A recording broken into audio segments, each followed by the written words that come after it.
Was good, you two? Was good. Good morning, good afternoon. It's about noon on the East Coast here in the Bronx, New York, and it's Championship Football Sunday. NFL, who's going to the Super Bowl? I am extremely hyped for today.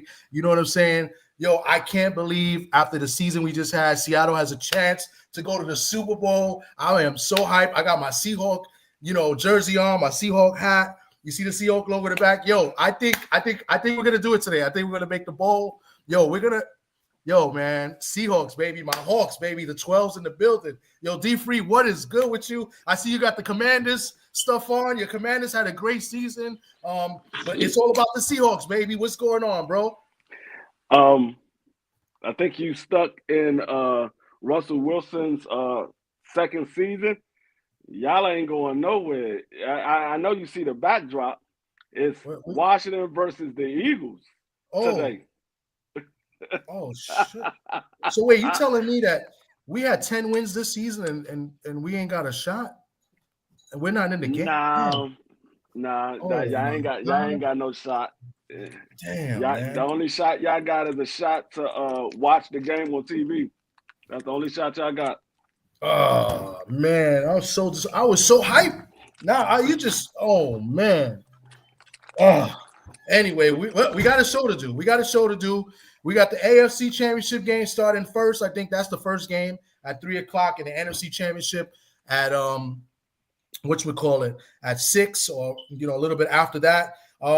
You guys, who's ever in the building, I'm gonna go check who's in the building. You see the teams that are in it. I was just, being a fool. I know my Seahawks had a, decent season, but not good enough. But these are the 4 best teams in football right now, and they're going to battle to go to the Super Bowl today. I put like the biggest stars for each team, and then I put the biggest star in all of football, the referees, because the referees do matter, especially in the first game, in the Bills versus Chiefs game. We already know, the refs will get involved. So, my main question is, because we'll start off with the first game. Here's my first question before I go into the chat. And then for you guys to think about this is that it's not who's going to win. It's what penalty is going to give the Chiefs the win for today, or help. What penalty will help the Chiefs win today? That's the main question today. That's what I think.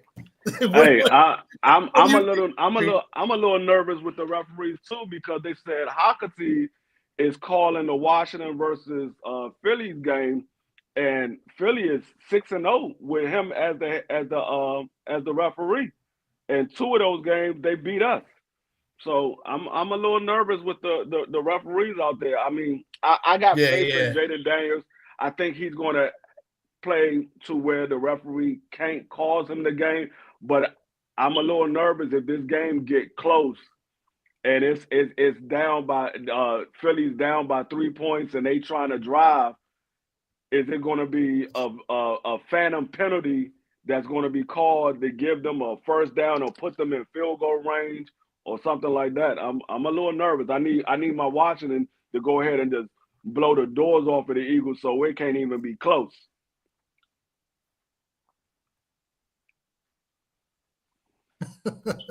Hey, I know penalties and referees are part of the game. They say that all the time. Baseball, the umpire is part of the game. Well, in football, I guess the referees are part of the game. It's sad when we have all this technology and to help make the calls right with instant replay, and they still sometimes don't get the play right. But real quick, I'm gonna divert to the attention to the chat in a little bit. I'm just looking at it now. First off, salute to Joy. Joy, thanks for coming through. Salute to you. Thank you. Appreciate you. You always show support. My man, Mr. Shelton's in the building. Yabba dabba do on the screen. It's his birthday today. Happy birthday to Mr. Shelton. Unless he's lying. I don't know. Is it his birthday? But happy birthday to you. If it is your birthday, and if it's not your birthday, then let's keep it PG, man. I'm not gonna go into it, but happy birthday to Mr. Shelton. Who else is in the building? My man, Opera and LD. What's good with you, man? Salute to you. Oh, and then he says, "Here, D Free, hold this." Fuck Washington. I mean, I understand. I don't even know why you would do that. Nine times out of 10, Optimus from Florida. He probably a Tampa Bay Buccaneers fan. It is what it is. No, I think he's a Vikings fan. I think he's from Minnesota. He lives in Miami, right? But I think that's even worse. You need to be saying F Detroit because Detroit smoked y'all. And then y'all go into the first game. Y'all go into the first game against what was that? Was that the Eagles that y'all played first? Y'all played the Eagles first. Vikings? Yeah, they played the Eagles first and got smoked. Okay. You should be rooting for us if you're a Vikings fan. Not one of them. So today is your birthday then. Happy birthday, Mr. Shelton. He said Vikings and 40. How you a Vikings and 49er fan?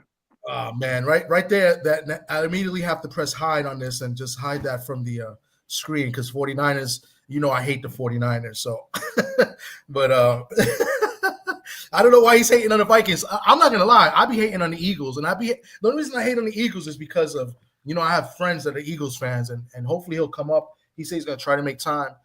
Brett, my friend Brett, is a big Eagles fan. Marky Dan is an Eagles fan. I don't know if he'll be able to come up a little bit later. But yeah, so I'm just playing the hater role. I have no Marky Dan, he's probably not gonna make it. He at church right now praying. He's gonna be on his knees for the next 2-3 hours before the game come on, praying that they win this game because he do not want to lose to me. He do not want to lose to me. It's gonna be the end of all end for him, man. But I'm rooting for Washington because I'm a hater and that's just what I do. I be hating on certain teams. I got no beef with the Commanders, so I don't mind the Commanders winning. But that's the 6 o'clock game. And then look, now he gonna attack me. Fuck the Seahawks. And you know what? You're only as good as but the Vikings beat us the last game, so and the Niners split with us. Whatever, I don't care, man. Hey, the Vikings beat you. The Niners split with you, and y'all all sharing the couch together. We're all on the couch together. That's crazy. But we had a good year. The Vikings got 14 wins for nothing. So that's pretty embarrassing. They was just as bad as Detroit. Detroit got the number 1 seed just to lose. And just to lose by 9. 14 wins by 9. My man 88 Sports Talk, what's good with you? He says he got Washington and the Bills today. I would love that. Let's talk about the Bills and Chiefs. That's the first game in Kansas. No, that's the second game. That's the second game. Sure? Washington and Eagles play at 3. Oh shit! I thought they rotated. I thought last year was the AFC. Yeah, they got. You would think that Washington and the Eagles will be the last game because they got the highest ticket sales for a conference championship game. We set the record for the highest playoff game with Detroit. Now we just set the record for the highest conference game with the Eagles. Everybody it was Detroit. No, it was Jaden Daniels. Oh, it's the Eagles. No, Jaden Daniels. Well, both games are on the East Coast, right? So in Philly, so they both go. So wow, I thought the NFC game was later. All right, so Washington Eagles. Let's talk about it. I got a Washington fan as a co-host. He knows more about Washington than probably anybody else. So I'll lead off with you. What's your prediction? What's the keys to winning, and what's the keys to what's going to happen in this game, and the keys of losing, if anything? What who wins and why? I think Washington is going to win, of course. But I go back and look at the 2 games that we played against the Eagles. The Eagles beat us the first game. We beat them the second game. We had 5 turnovers in that second game, and we still beat them 36-33. In that 5 turnovers, Jaden Daniels threw 2 interceptions. He still had a QBR rating of 96.5. But if you look at those 2 games, the game that the Eagles won, the first game that the Eagles won, they scored 22 points in the fourth quarter. The game that we beat them, the last game that we beat them, we scored 23 in the fourth quarter. So I think it might come down to whoever has the bigger fourth quarter will probably win this game because both teams scored in the 20s in the fourth quarter. So when the Eagles won, like I said, they scored 22. When we won, we scored 23. But also, I don't think the Eagles has faced this caliber of a team. Like they played against Washington, but Washington wasn't who they are now. Even the second game, they wasn't who they are now. Like they're more fine-tuned and in sync with each other. We got De'Ami Brown who's stepping up as the number 2 receiver. Yeah. He's leading all receivers on our team far as yardage. The first game against Tampa Bay, he had 87. This game against Detroit, he had 98. Mm-hmm. Then you got Terry, the leader of the receivers. He's going out there and setting the standard for everybody. He's catching balls all across the field. He don't care if it's a screen, if it's a post, if it's a drag. He don't care. I mean, a dig. He don't care what it is. He's going out there and making sure that he leaves it all on the field. And then you got the veterans on defense.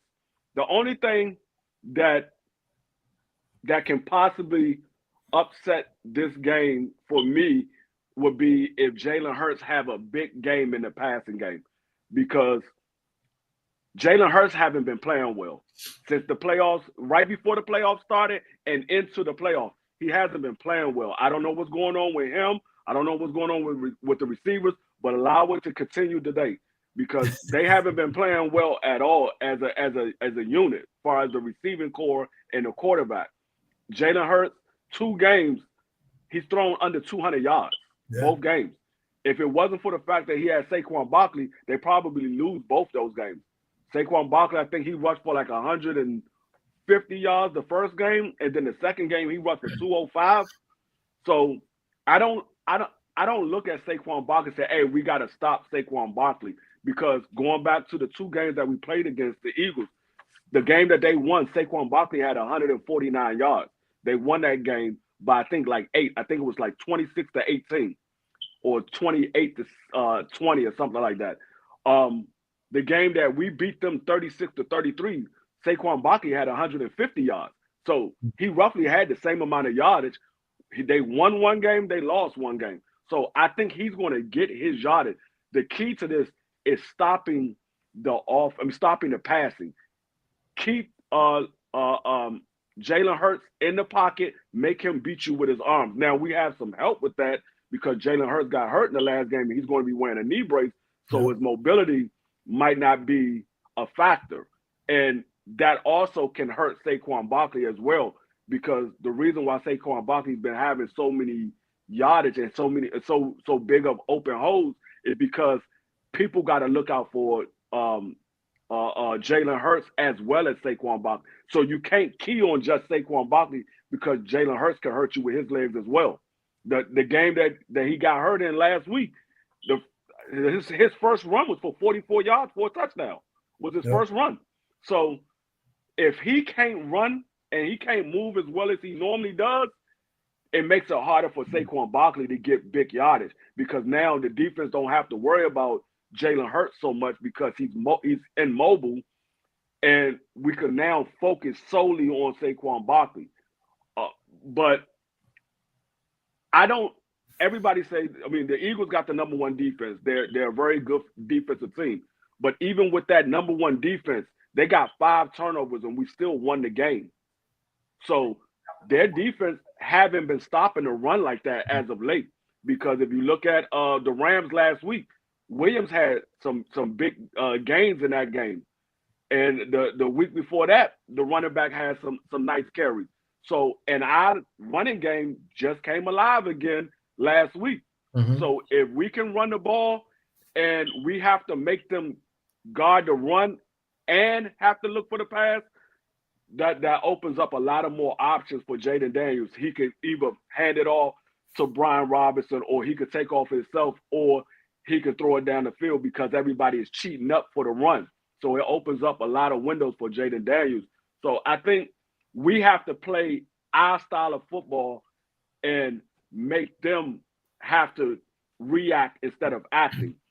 If Jaden Daniels could continue doing what he's doing a lot of hurry up, making that defensive line get tired to where by the time we actually go to a huddle, their main defensive players are going to the sideline to get some rest. That opens up more windows for Jaden Daniels. Now he can spread the field out and look over the field a little better because he doesn't have that pass rush coming in. Because Carter, he's going to take two offensive linemen with him. We got to put 2 guys on Carter. He's going to rush the passer. Yeah. He's very good at it. And like I said, we're going to have to put 2 offensive linemen on him because he's a good pass rusher. And we're missing Cosby. Cosby is out, so that's one of our top guards. So him being out, we definitely going to have to put 2 linemen on him. And we was already going to put 2 linemen on him anyway. So now it makes it even more of a risk that we got to put 2 linemen on them. So if we can make them have to play our style of football, I think it's going to open up avenues for Jaden Daniels to be able to carve that defense. All right, that was very, very good, D Free. I agree with pretty much almost everything you said. I like the fact you brought up the Hurts injury. Hurts hasn't been really, the Hurts we've used to seeing in the playoffs and towards the end of the season. I think he's playing banged up. He got a little bit more banged up last week. I think that's an excellent point. The passing game hasn't really, gone off. AJ Brown hasn't gone off. He's out on the sideline reading those passages, trying to get him motivated. I think that's very key. I think another key is for the Washington defense is to key off on Goddard. Goddard's been making some big first downs for them, in the passing game as well. So he's a very underrated tight end. Got to look out, for him. And Washington has good leadership on the team. And they're a young team, but they got good leadership as far as on the defensive side, like Bobby Wagner. That's my guy, right? Of course, I'm gonna vouch for Bobby because he's played with, I'm a Seahawks fan. He's played for me a long time, but he's definitely a leader. And then you got Dan Quinn, another guy from the Seahawks, as a coach, and I think he's done a fantastic job. The culture in Washington has changed. I go back to this comment here on the Gridiron. He says, "Commanders versus Chiefs. Rookies take down the best in take down the best in Super Bowl, and Commanders start an NFC dynasty." That's very much possible because of what they've done. Go figure. Look at Magic Johnson. He's partial owner of this club, partial owner of the Dodgers. They won the World Series. Now he has a chance to win a Super Bowl with Washington. I mean, it's an awesome story, as far as like Magic and him, owning teams and changing the culture of those dynasties. So, and I'm not saying he's doing it alone, but it's just go figure. Like he had the Dodgers, right? Mm-hmm. And they put in a lot of money in the Dodgers in baseball, and that's different. There's no salary cap; they can do whatever they want. And they found kind of a cheat code with like these deferred payments, but whatever they're doing, it's working, right? And now he's in Washington, and look how they did it, like a total 180 and just flipped everything around, and look where they're at. And they have a chance to win. It's a rivalry game. They already beat the Eagles, which I think is very important because it shows that, they already beat this team this year, that they're beatable. So, to split. And that kind of started the little Washington's little run too, was that Eagles. So, and they have changed from the first half of the season to the second half. They're running the ball a little bit more, right? I think they're running the ball way more, and they're using Daniels more in the running game than they did in the first half. In the first half, I thought that Daniels was running more because kind of broken plays, making plays, but now they're designing plays for him now. So, I like Washington. There's a little bit of ego hate for me. I told you guys in the beginning of the show, the Eagles, for the key for them to win is that Barkley has to do what Barkley's been doing, because he's been kind of carrying the team. Like last week against the Rams kind of contained him until it got to the end and he broke one for like 60-something yards for a touchdown. But they contained him for most of the game, and that's what the Commanders are going to do. And that's another thing too. Even though Barkley ran for 205 yards, they still came close to losing that game. Yeah. They still came close. That's why I said Barkley is going to get his. You got to shut down everybody else. Let him get his. I mean, we don't let him get him, but he's going to get his. It's almost like when you playing basketball, when they was playing against Michael Jordan, they were playing against Kobe. We know they're going to get their numbers. Let's shut everybody else down. And that's pretty much what you got to do with the Philadelphia Eagles. We know Barkley is going to get his rushing yards. He might run for 3 yards here, 4 yards there, then he'll break one for like 20 or 40 yards. He's going to get his numbers. Shut everything else down. That way, there is no avenue for them to have an explosive play, and they win the game off a blown coverage. Because if you're locking down the receivers and the tight end, we know Saquon Barkley's going to run the ball. Yeah. Okay, he runs the ball. Well, he's not going to run for a touchdown. Yeah. He might run for 1 or 2, but he ain't running for 4. Yeah. So if we could keep everybody else in check and try to slow Barkley down, I think that's the key to winning the game. I think so too. I mean, the Eagles have a great offensive line. I think that helps Saquon, but Saquon's vision and, his burst off the line is just ridiculous. And then he's dangerous in the passing game as well. I like another fact that you brought up, De'Ami Brown finally playing to his draft potential, right? Because, they knocked on him for the first couple of years. He wasn't really producing as and all these other receivers got drafted, after him. That are doing better. So he's finally been big in the playoffs. He's played great, and he's showing, why he was a first round pick, right? Or second round pick. No, he was. I think he was like a second, maybe third, but I think he's second. Yeah, but he was picked before a lot of wide receivers that are good right now. Yeah. So definitely, and listen, McLaurin has had a fantastic year. We already know he's been a stud, mainly his whole career. And McLaurin is just great to play with the different quarterbacks he's played with and still produce. I think, that says a lot about him, So definitely going to be a great game. I think the X factor too is Austin Eckler, because they're gonna double team McLaurin. They're gonna double team McLaurin, and they're gonna keep an eye on De'Ami Brown. But Austin Eckler wasn't there for that last game that we played against the Eagles. He wasn't there. So they know what Austin Eckler could do, but he wasn't a part of that team that actually beat him. So that's another dimension that they got to watch out for too, Austin Eckler coming out of the backfield. Yeah, and that's why the running game has gotten better. And Eckler more healthier now towards the end of the season than we've seen him in the past. Eckler usually, pretty solid in the first half of the season and tail end, when he's with the Chargers, whatever, he'd get banged up, small guy. But they're using him the right way, and the running game has definitely been way better than what they were early in. I think that's a key factor as to why Washington has played so well. It's not just Jaden Daniels. They've been able to run the ball pretty good. So with both backs. So, I mean, that's going to be a good game. It's probably going to be the most score-friendly game. I can see that game being very high scoring. It could be a last possession game, whoever has the ball last, right? Yeah. It's going to be a good game. I'm fired up for it. I'm glad it's the 3:00 game, not the 6:00 game.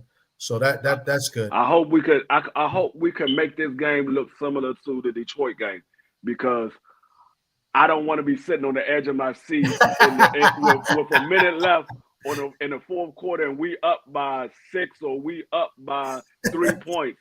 I don't want to be sitting on the edge of my seat. I want to be able to sit back and be celebrating with a minute or two left in the game and we up 14 points.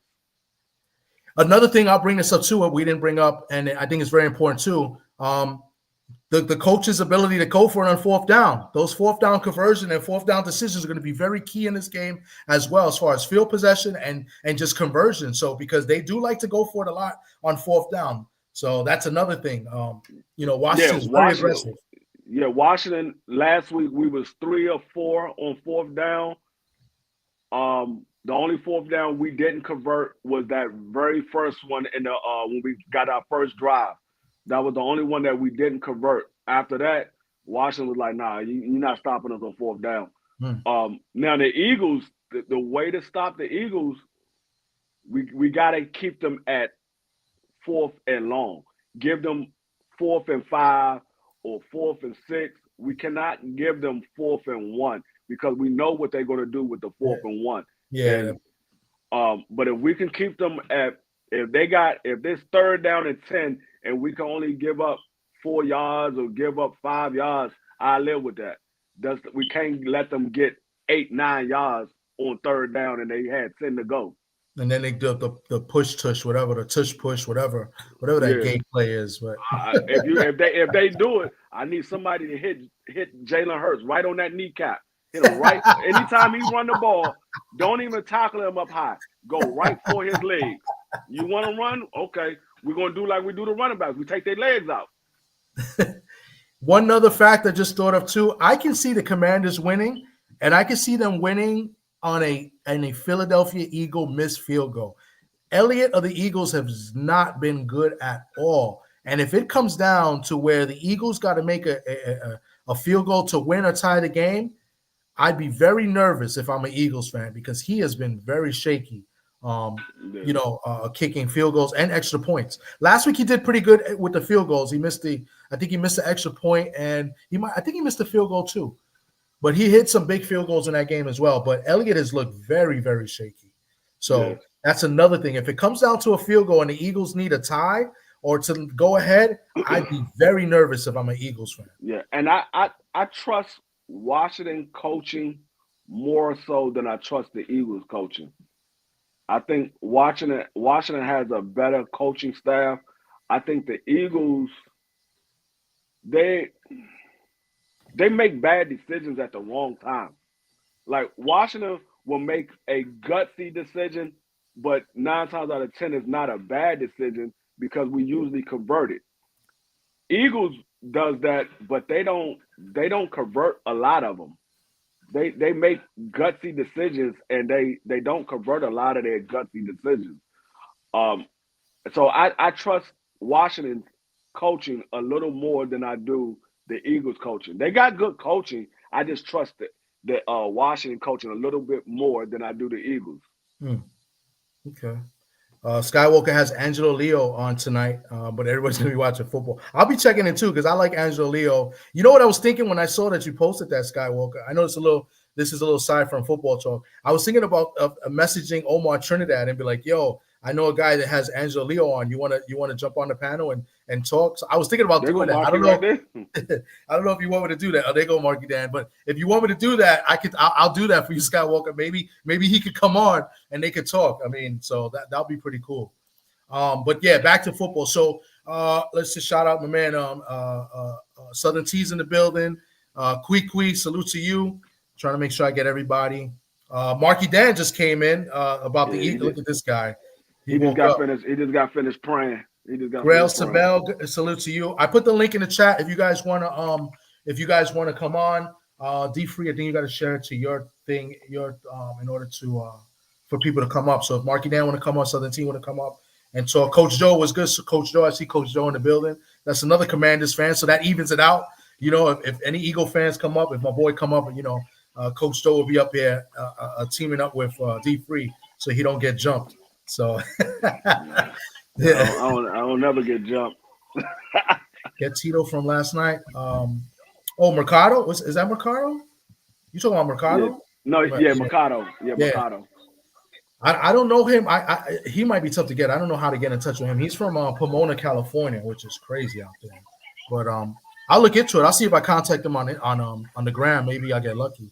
So, but yeah, so let's do predictions, and then we'll go to the next game. What's your score prediction for the Washington Eagles game?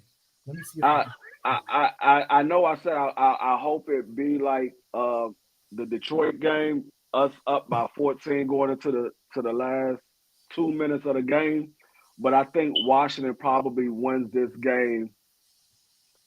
Probably 31-28. 31-28. That's respectable. That's a high scoring game, like I figured. Kui says, and as she should, she says, I hope they both lose. As a Cowboy fan, you can't. It's hard to root for any of them. Anybody in the NFC East. Hey, I mean, she's gonna be hoping that again next year because with their head coach and hiring, woo. Ooh. I don't know about that one.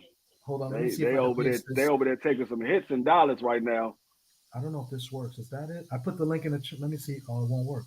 Hold on. Let me try to put the link in the chat in your channel real quick. Hold on. Man, what the hell did I do? I posted like this whole long ass link, and that's not it. Hold on. Give me 1 second. Sorry. I'm predicting the Commanders to win as well, and I'm gonna have it as a close game. I'm gonna go a little bit higher than you. I think the Commanders win 37-34.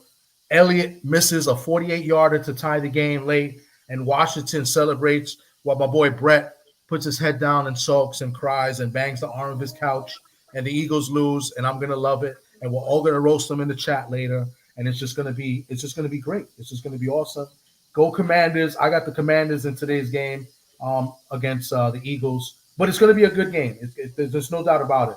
You know, it's not going to. I don't see a blowout happen. I think you're going to get back and forth, high scoring game, and I got the Commanders. Let me put this in. I told you at the beginning of the playoffs. I said if Washington can somehow make it to Detroit and beat Detroit, we going to the Super Bowl. And so far, it's looking the way I said it. It's looking exactly the way I said it. And here we go. We got another Commanders fan. Look at this guy with my God. Thomas, what's up? What's good, D3? What's going on, Coach Joe? Good. What's good, bro? Coach Jizzle. My God. What you got on today's game, man? I know you're a Commanders fan, but give me your keys to winning and why the Commanders are going to win. All right, so my 3 keys. I think 1, you got to win time of possession. We won time of possession in the wild card and divisional game against Detroit. So time of possession, I would say, would be 1. I think defense make Jalen Hurts use his arm. So we've seen how he looked on the back half of the season, and he missed a lot of throws against the Rams. Like that game wasn't really impressive, and I understand it was the snow, but it's like he missing a lot of those throws where it's either late or he's hesitant to pull the trigger. So I think don't let Saquon beat you. Keep him in second and third and long, 3rd and 9, 3rd and 10, and make him beat you with his arm. So you got to do that. And 5 just got to be 5. 5 be the best player on the field, which I think he'll be. Yeah. The poise, everybody talk about the poise, the clutch. It's different. It's different. So I think 5. I think if 5 gets rolling on fire, yeah, it's gonna be curtains for Philly. But I'm gonna go 27-23 Commanders. I think we score late. We score under 2 minutes. They kick the field goal to go up like 5, and then we come down 4. Okay. And we come down and game-winning touchdown like the last game. Nice. That's what's up. And that's what I was saying it could be a last possession game. It could be whoever has the ball last, may win the game. So that's cool. I forgot to give the spread when Southern T said he's taking the points. I forgot. Usually we get the spread. So the Commanders are getting 6 points in this game. So we're all taking the Commanders +6, and we're taking them outright for the money line. But I think as far as the bet is concerned, and me, I have no dog in the fight, no dog in the race. I'll take the points +6 rather than take the Commanders money line. So I definitely love the points here for the Commanders +6. Salute to my man BVO, always coming in, making fun of Spanish people. He says, salute to my Spanish brothers. Salute to my man Joseph Townsend. Salute to you, bro. Thanks for coming through. And so that's all I got for this one. I don't think Marky Dan's going to come up and talk trash. So, I think he's just nervous. So he's not going to talk about his Eagles. But yeah, man, I think this is going to be the most exciting game as far as, offense is concerned in this game. But now let's go to you got something to say? Go ahead before No, go ahead. No, I'm good. But now let's go to this game. You see the logos and you see the flags. I did this on purpose. And I started off with the question first in this game. It's not who's going to win. It's what penalty or what flag will be thrown to help the Chiefs win the game. What's the penalty that will help the Chiefs win the game? Because we all know the refs are going to look out for the Kansas City Chiefs today and help them go to the Super Bowl yet again to try to get that 3-peat. What do you guys got on it? It's gonna be a busted play, right? It's gonna be a busted handoff running play, and Pat gonna chuck it out of bounds on a run play, and they're not gonna call intentional grounding. That's gonna be mine. I think it's gonna be an intentional grounding. It's gonna be clear as day intentional grounding. And they're not gonna call it. I think it's going to be. I think it's going to be. Yeah, I think it's going to be more so. The Bills is going to be up by 3 points, and the Kansas City Chiefs is going to be driving, get down to a 4th down, and the Bills stop them, and there's going to be a late flag for roughing the passer. My man Jason is here talking about the Jets. He's a Jets fan. He said real NFL news is hired of Aaron Glenn. Yo, Jason, if you want to come up, you could come up. He's been up here before to talk wrestling.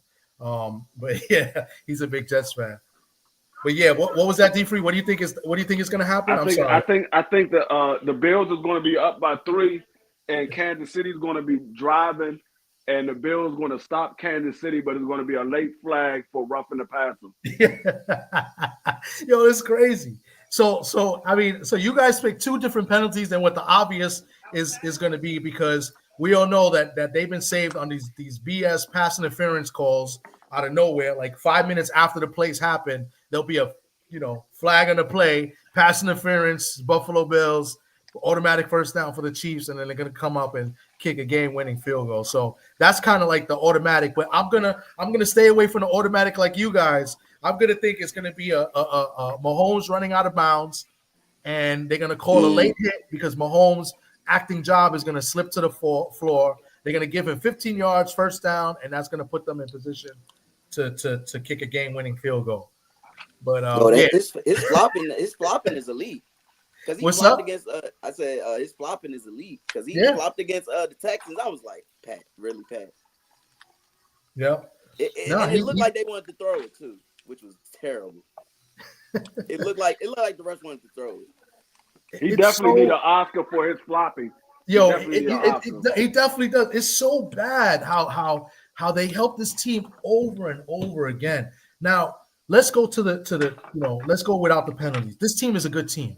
And I think Kansas City has gotten to where they gotten, not only because of the rest, but their defense. I think their defense has been what's carried them. Their defense is really good.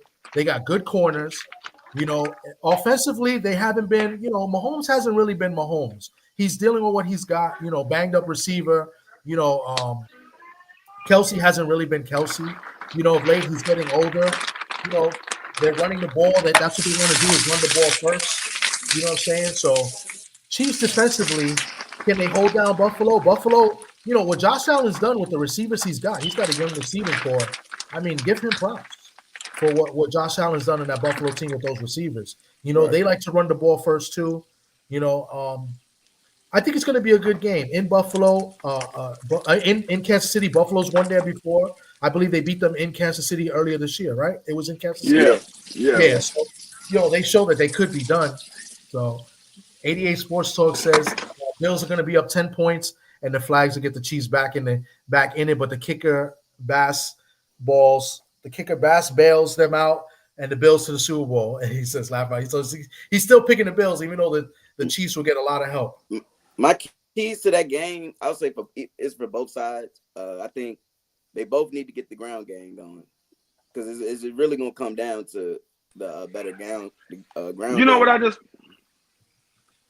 thought of? What? You know what I just thought of? We've been talking about the obvious of the normal flags that comes out on the referee. I think it's going to be something different. I think the referee they're going to be driving. The Bills going to be driving. It's going to be 4th and goal. The Bills going to be driving. I think the referee going to tackle a wide receiver in the end zone. They're going to miss the ball. This man. I'm already prepared to see something crazy, that's going to happen in this game. I mean, I'm already prepared. Whether it's going to be something the refs are going to be involved in this game is going to cause something crazy. Now, it might be where the refs help the Bills out, because they might be pressure on the refs, because more and more, even the media has been talking about it too, and more, a lot of sports writers and stuff mentioning it on Twitter and social media, about the refs. So I think there's going to be pressure. I mean, people are not stupid, right? We know fans are going to say what they're going to say, and they're going to post, the refs this, refs that. That's what we're doing right now. But the media has been saying it a lot too. So I wonder if there's extra pressure on the refs, to make the right calls and maybe flip it and maybe be more favorable to Buffalo. Right. What do you think about that? Because, who was it last week? There was, I think Stephen A. Smith said it. Even Skip Bayless said it. There's a couple of big, media guys that have been saying that killing the refs and saying that it's obvious, talking about there's 2 teams, the refs and the Chiefs you got to beat, and usually we see that a lot with fans and stuff, but not and sports writers and sports media guys have been saying it. And now that them saying it, It could put pressure on these refs. I'll say this. I never seen, and I watch football, and I'm 30, so I've been watching football since little kids. I never seen a team get bailed out so much like the Chiefs, bro, this year. Like, it's been terrible call after terrible call. Like that was a big roughing the passer, because that changed the whole trajectory, I feel like, of the game. Like it changed, because we know momentum is very important in the game, in sports. So for them to call that right there, I feel like the Texans, because they got off the field, because that was third down, right? Yep, I think it was third down. So that was I felt like it changed the trajectory. Yeah, and now what I will say, the key to the Bills winning this game is by going on long scoring drives. If they can keep the Kansas City offense on the sideline, they don't have to worry about the flag so much, because they're on the sideline most of the time. So if they can go on long scoring drives and just nickel and dime their way all the way down the field and eat up clock and go up like 14 points in the fourth quarter, be up 14 points going into the fourth quarter, and just sustain long drives, I think they can beat the Kansas City Chiefs that way, where they don't have to worry about the referee. Yep. I say my three keys would be gotta get the ground game going for both. So you like D3 said, time of possession, gotta put long drives. I think the pass catchers in this game gotta come up huge. For the Chiefs, we know what Travis gonna do. Travis Kelce is Travis Kelce. He needs his other guys to step up, D-Hop, Worthy. He needs those guys to step up. The Bills as well. Pass catchers, Khalil Shakur, because I know he's been going to him a lot. You might have to throw in the air if the run games don't get going on both sides. And I say third, and the important, whoever wins this turnover battle, I think wins the game. So I think the turnover battle, who's gonna get the opportunity to get the ball back? I think, yeah. I mean, that's a key, but neither one of these offense turns the ball over a lot. I think the defense got to go out there and create the turnovers, because neither one of these offense turn the ball over a lot. I think it's going to be more so. I think when it comes to turnovers, it's going to be which defense is going to punch out the ball, because I don't see neither one of these quarterbacks throwing an interception. I think somebody's going to have to cause a fumble in order for it to be a turnover. I think Mahomes has been more erratic throwing the ball and making bad decisions. He's thrown some really bad picks. I can see him throwing an interception. And I agree with Coach Joe. I think running the ball in time possession is definitely going to be a major key for both teams. We've seen the Chiefs running with Pacheco, but Kareem Hunt has played pretty well running the ball too. I think he's done actually better than Pacheco. That's going to be a key. And the defense for the Bills, they've been healthy, which is we brought this up last week. Usually the Bills, they be banged up by the time the playoffs come defensively, but this year they stayed healthy. They got a guy like Von Miller still. I believe he's still healthy. He's going to play. He makes plays in big spots, right? So today could be no different. He can make a big play in a big spot.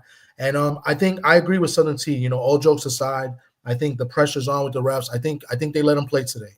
I think the refs will stay out of it and be as neutral as possible, because all eyes on them. And I don't think they're going to make a bad call. Matter of fact, if I had to say anything, make a prediction, it might be an actual pass interference that they don't call, like that they should have called, but they don't call because they're afraid to pull the flag. I could see that happening, right? Like somebody interferes with the Chiefs and, the Bills win.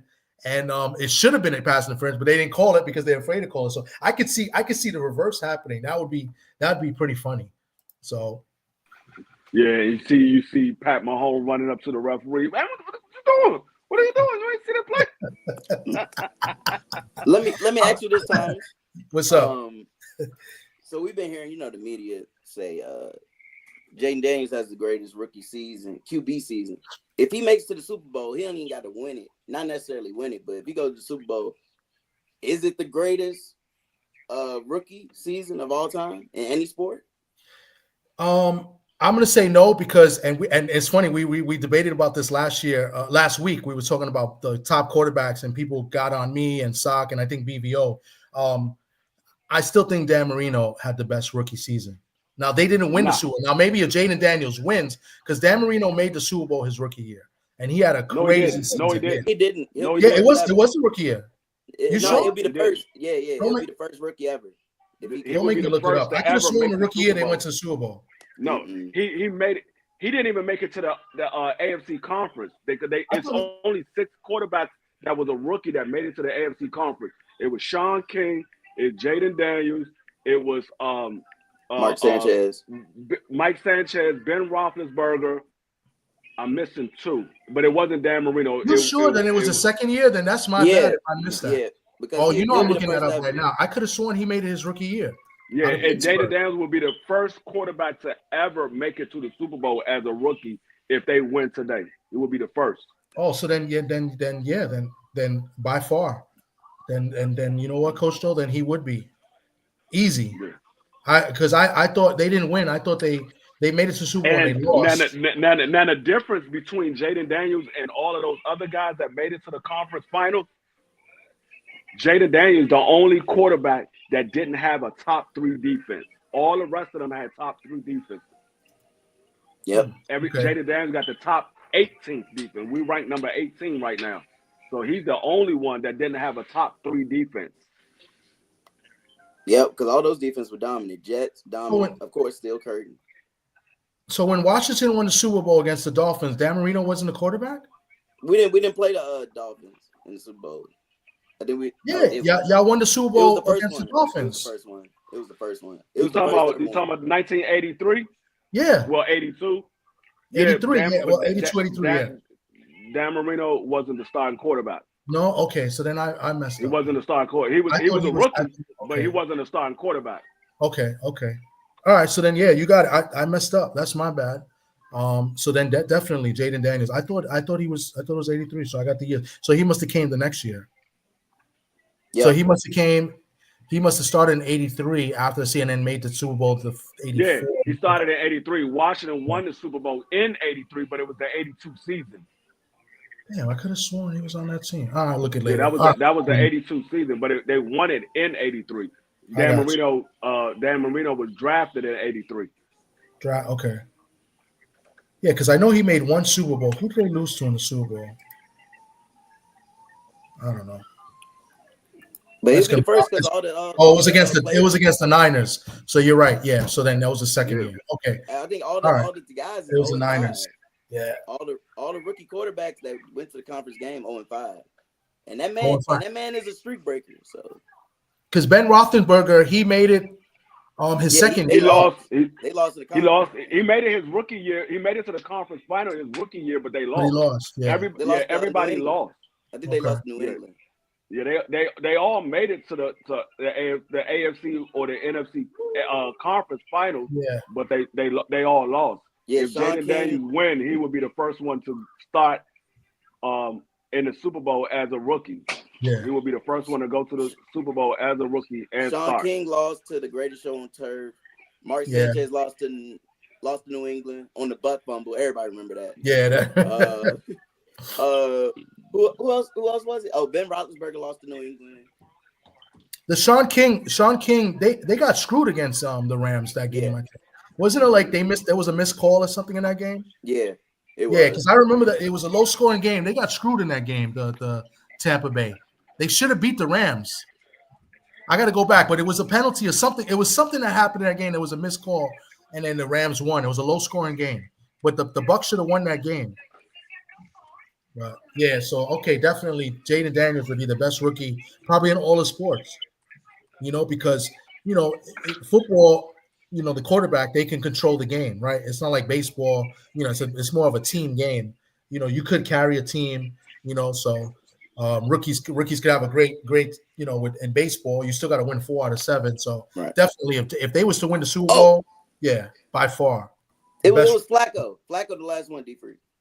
It was Joe Flacco. Flacco. That was who I was. Joe Flacco. It was Joe Flacco. I forgot who he lost to. 08. That was Steelers, right? The Steelers played Arizona that year in the Super Bowl. in 08, I think. Yep. Yeah. It's only. Jaden Daniels is the sixth one to make it to the conference finals as a rookie. Okay. And then 88 makes a good point, is what I was saying about the receivers. And they're both young. He said what makes the Bills good offense, their wide receivers are unpredictable. You don't know who's going to show up, Shakir or Coleman or Kincaid or Cooper. Cooper has done nothing, absolute nothing for them. You know, who knows if he does something today. Cooper is looking like TJ Osborne for us right now. He ain't doing nothing. Oh, you talking about KJ Osborne? I mean KJ. I say TJ. KJ Osborne. He's looking like KJ Osborne. Since he came from Cleveland, I don't ever remember Cooper's name being called. Even when he was in Cleveland, they were still saying his name of what he's done in the game. I don't ever recall his name being called since he's been with the Bills.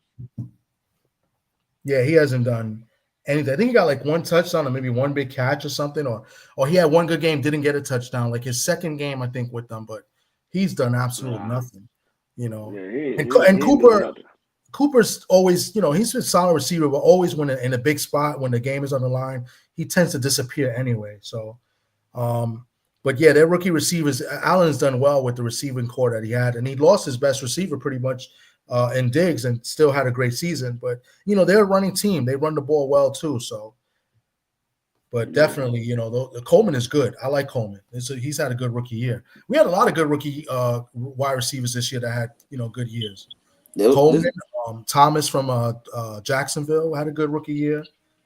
You know, Jalen McMillan from for Tampa. He's had a good year, and I'm missing one. He looked like the best receiver from that Washington Husky team because I think he was the last one to go. It was between him and Pope. Well, he was the best. He looked better than Adunze, Pope, and I think it's one more guy. But yeah, he looked better than both of them. Yeah, Adunze didn't really, you know, but the Bears just been struggling on offense in general anyway. But I feel like there's another receiver that had a good rookie season as well, because I know Thomas had a good season. Xavier Worthy? Would you consider? Worthy had a good year too. Yeah, but Thomas, I think Thomas might have been the best. That was the surprise. Yeah, I don't think anybody saw that coming on. Man, he was. What's good, 503 Lion? What's good, bro? Thanks for coming through, man. We just went through both games. You know, talking about what we think is gonna win. I don't know if you've seen the picks I put up with all the flags on the Chiefs and the Bills game. You know, what's going on with you, man? What you got on today's games? Man, salute, bro. Apologies for the tardiness, man. I just left church and stuff, so yeah, I sent my co-host a link too if you want to join. So be looking for him if you come. But yeah, man, salute to you, man. Salute to D Free. Salute to everybody, man. But what I got on the games today, NFC, man, AFC, man, it's gonna be good, man. This is we down to the last of the last, man. I like Jaden Daniels. Commanders, man, they doing their thing. I'm a little worried about their defense. I am rooting for them to win though, but I'm not picking them to win. But I do want the Commanders to win. AFC, man, of course, man. I gotta go with the Chiefs, man. I gotta go with the Chiefs. You know what I'm saying? I feel like last week the Chiefs played they style of football with their best two players, which is Patrick Mahomes and Travis Kelce against us. And we haven't seen that version of Travis Kelce in a while. You know what I'm saying? And they also played mistake-free. You know what I'm saying? Like, you really didn't see no turnovers from Patrick or none of that. So if they can play clean with no turnovers, like how Josh Allen them played last week against Baltimore, man, I think the Chiefs will be able to pull it off, man. But I'm gonna be real though, bro. I really for this year's Super Bowl, bro, I really want to see like teams that ain't went. You know what I'm saying? I would love to see Buffalo in the Super Bowl. I would love to see the Commanders in the Super Bowl, man. Like Jaden Daniels, bro. Man, my God, man. Like I'm really happy for D Free, man, and the Commanders fans for real, bro. Every time I see D Free, I'm always messing with him about the Commanders, man. But they had a great year, bro. Absolutely. Welcome to the panel, my man Drosky. What's good, Drosky? Yo, what's good, family? How y'all doing today? Chilling, man. Ready for these games. We're just breaking it down, giving the keys to the winning for both teams. I brought up the fact about the referees in the KC Bills game. I think they're going to let them play today. I think there's a lot of pressure on these refs to get it right because a lot of people talking about the refs, helping the Chiefs every single week. I think they let them play today, so we was bringing that into the equation as well. So, what you got on both these games today? Yeah, man. I think we're in for a good one. I think, like I've been telling y'all, Commanders, they got the juice, bro. But going into the playoffs, when it was looking a little shaky, I kept saying, hey, bro, I'm not even a Commanders fan, but I know a hot team when I see one. And heading to the playoffs, they was like starting to click on the right cylinder. So I'm going for the upset, man. I think it's gonna happen. Jalen Hurts really haven't showed me enough, even though he is H-Town Hurts for sure. He haven't convinced me in these playoffs that he trying to get to that Super Bowl. I think Washington offense is clicking way better than the Eagles right now. I think they kind of just solely depended on Saquon. Mm-hmm. And people kind of forget Dan Quinn is the head coach, but he's technically the DC. So he been facing this man for I don't know how many years. So it's gonna be a good matchup. I mean, Philly the favorite, but I really think the Commanders is just, sometimes you got to get lucky, and sometimes you just got to have perfect timing. And I think they're getting a bit of both. Like with the defense clicking, Jaden Daniels, and I got to show love to the unsung hero. Nobody ever want to give old Cliff his credit, but Kingsbury really got a lot to do with the success of their rookie quarterback. You know what I'm saying? Yes. And flip over to the AFC. I'm a stubborn Texan fan, so I hate the Chiefs. But like 503 said, I mean, they just don't beat themselves, bro. And that's the only thing that I can give them. I really want Buffalo to win because I'm in the I don't want to see them three-peat. I don't even want them at the Super Bowl to get all the recognition. I'd rather them sitting at home. You know what I'm saying? So I want Buffalo to win. I believe Buffalo can win. But with them referees, bro, they're going to keep the game close. And when the game is close and you playing the Chiefs, we already know the results. So I'm not really sure. I mean, like it was like this. If I was betting, I'd take the Chiefs.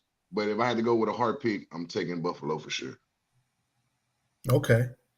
I think you guys are right about everything you guys are saying. I just have a feeling. It's not like what I think or whatever. I just have a feeling. I think the refs are going to be more neutral today. I think they're going to let them play more. And I brought this up earlier. I feel like the pressure is kind of on the refs a little bit. Like the refs are not supposed to be with no pressure. They're just referees. Like the players have the pressure. But I feel like the refs are going to get a little bit of pressure. And I could see the Bills winning the game on a missed call where it's an obvious pass interference against the Chiefs, right? And they don't against the Bills on the Chiefs, and they don't call it for whatever reason because they've always helped them out with the pass interference calls. They won't call it this time when it's actually should have been one, and I think that's how Buffalo wins today. I could see that happening. See, this is my thing with Buffalo. Like, if you really watched the game and paid attention to them versus the Ravens last week, bro, that game was close. It was very, very close, and like Baltimore wasn't even really playing a brand of football. Like they wasn't running the ball, they wasn't super duper physical how they normally play. Like Lamar really had to sit in the pocket and make plays. And they had like 3 turnovers, bro, and it was still close. Yep. Like, see, the thing about the Chiefs, bro, that Patrick Mahomes is not gonna turn the ball over 3 times. You know what I'm saying? He not gonna do that. Like, that's just something he don't do. And honestly, bro, I'm gonna be real, bro. I'm a Texans fan through and through, bro. Buffalo defense is not nothing like our defense, like at all. Like we got weapons on the D line, on linebackers, and in the secondary. Like I think we really gonna get to see like D Hop, Worthy. Yeah, I think they're gonna have some explosive plays like how my boy D Free gonna like this. How my boy Jaden been getting saucy, throwing 300 yards, 40 points. Yeah, I think it's gonna be one of them type games today. You know what I'm saying, for the Chiefs for sure. And of course, you know, they still got Kelsey. Like, he killed us last week, bro. I ain't gonna lie, he killed us. He was tearing us apart, bro. I ain't gonna lie. Pause. I just think, like, you know, when you play the Chiefs, you know Kelsey's going to get his. You know, you should be able to, you know, game plan around him and make the receivers beat you. But I think the Chiefs have been running the ball, you know, more. And to me, they're more of a running team than anything than a passing team. And Kareem Hunt has played great. He's done better running the ball than Pacheco. So, you know, I feel like the running game is the key for the Chiefs more than anything. Yeah. Yeah. I think, like I said, I just think the Bills, in order for them to beat the Chiefs, they have to have that offense on the sideline. That's how you beat a good offense, by limiting the amount of plays that they have. Like I said, I'm because I've seen Washington do it so much, and I see how you beat high offensive teams. You make them have limited amount of plays. You keep them on the sideline, have long sustaining drives, scoring drives, not just long drives, but you got to score on each one of those drives. When you can score and have long sustaining scores, and you limit the amount of plays that explosive offense has, it gives you a better chance of winning that game. Because the Chiefs, they can get hot at any given time. We haven't seen Patrick Mahomes play his best football this year, but at any given time, Patrick Mahomes can have one of those games that we've seen where he can throw for 300 yards and 4 touchdowns. He can have it at any given time. He could. What is the weather's going to be real cold today? Today's a running game. It's all about running the ball today. What's the weather for today? Like in the teens in Kansas City? Because not today. Not today. Today is actually a little warm out there. Yeah, it's a little warm. It's not as cold. Today the weather warmed up a little bit today. Kansas City, I believe the weather. I mean, it's still going to be cold, but both these teams are cold weather teams. Kansas City is used to playing in the cold. No, but I'm saying is that, you know, opening up and throwing the ball, I don't see that happen. I think they're going to run the ball more. You're going to see passing in this game, but I don't think you're going to see a high scoring game like we've been seeing. You know what I'm saying? So yeah. And the Chiefs defense is solid. Like they haven't really put up points like that this year. Yeah, like the Chiefs offense that we're accustomed to, they haven't really been prolific. And just watching them last week, one of the biggest keys for me for Buffalo is, man, third downs. Like, we was getting them, bro. We could put them in third and long situations. You just got to get them off the field on third down, because they not explosive as they used to be. Like, having to go to bat with them dudes 2 times this season, they not explosive. You would think with the Worthy, you know what I'm saying, of the word, like, nah, they not really explosive. They're literally is like nickel and diamond their way down the field. And Kelsey is killing your linebackers with the zone.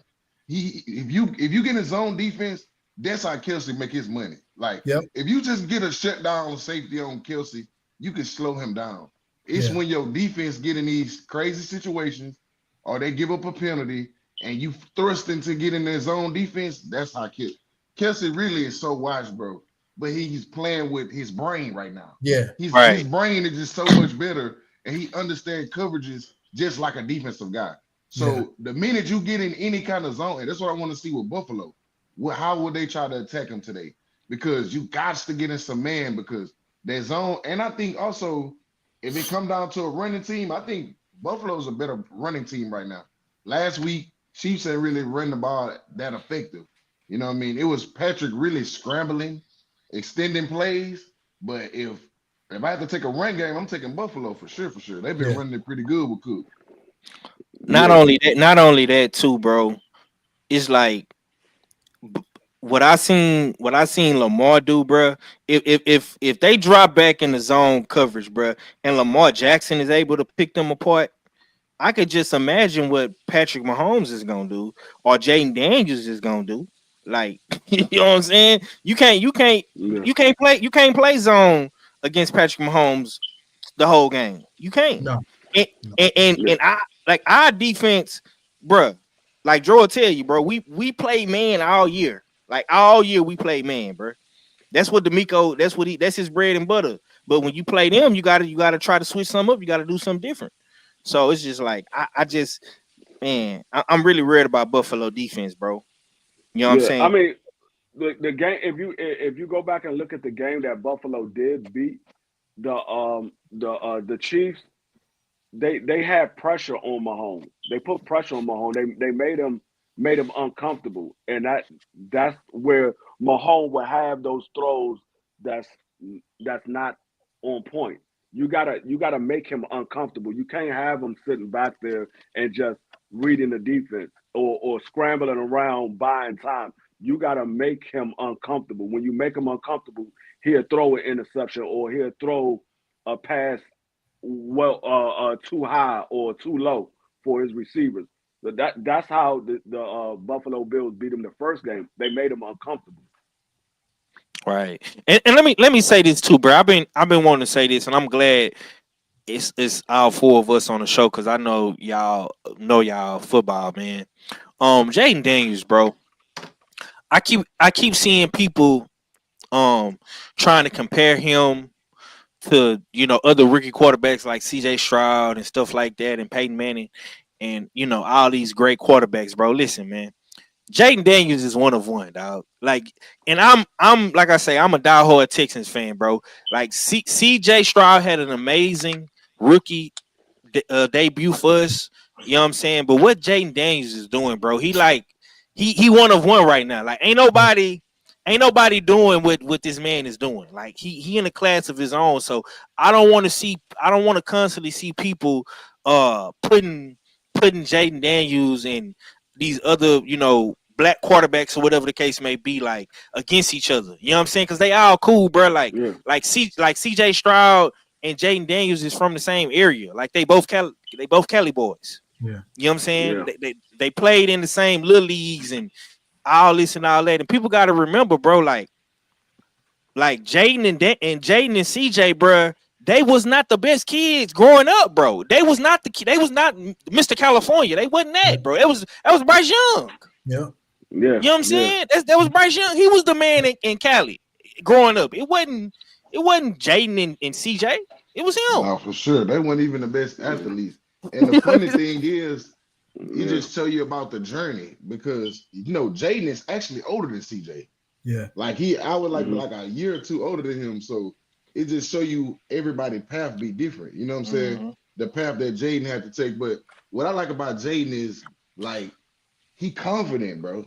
Then a Like you bitch. don't see like for rookies, like because they tried to even CJ last year, like they tried to humble him so bad, but it's like with Jaden, he authentic. Like I just like his Mm-hmm. swag, I like his moxie, and it kind of like it undermines what he did at LSU because if you look back, LSU, Alabama, those like the two schools quarterbacks never want to go to. Like you don't get a good rep for being an Alabama quarterback or LSU because everyone gonna say, "Oh, well, you have so much talent around you."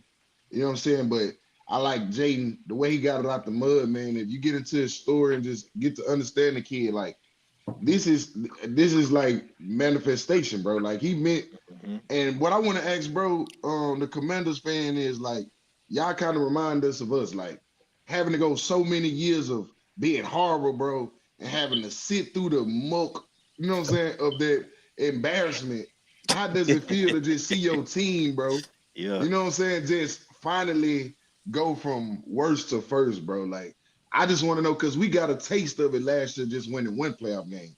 So to see what you yeah. guys did, you know what I'm saying? How does it feel being a diehard? Because, sometimes it's easy to go join another bandwagon. So when you really, really down with your team, man, through the hard times, it has to feel good to finally see the results of some winning. Mm-hmm. Yeah, I mean, it's the city is like back in the '80s because I'm fortunate enough to be around for the three Super Bowls that they won, and the city is just like that all over again. Like I ain't never seen as many Washington Commander fans come out of the woodworks as I've seen since the '80s. So Jaden Daniels, not only it's not just Jaden Daniels, it's the whole entire franchise. Like I said many times before. They got rid of everybody. Right Mm-hmm. now on the team, there's only 9 people that was there from the last regime. 1 coach and 8 players. Mhm. Everybody else is brand new. Nobody Mm. else has been there. So they got these people that's on the team now outside of those other 9, they don't know about the losing culture. They all brand new to this culture. So this is a brand new culture to them. They don't know nothing about the losing streak that I mean, they heard about it, but they wasn't a part of that. So it's a brand new team. It's like they starting off fresh. So the thing that I like about Jaden Daniel is, and I know other quarterbacks do it, but he's the only one that I've seen personally with my own eyes. He's focused at for the task. Like they asked him in a press conference, how's it going to feel you playing in the Super Bowl as the first rookie playing in the Super Bowl? He's like, man, I'm not worried about that. I got a championship game I got to worry about. Whenever that comes, that comes. I'm focused on Philly. He's not looking ahead of anything.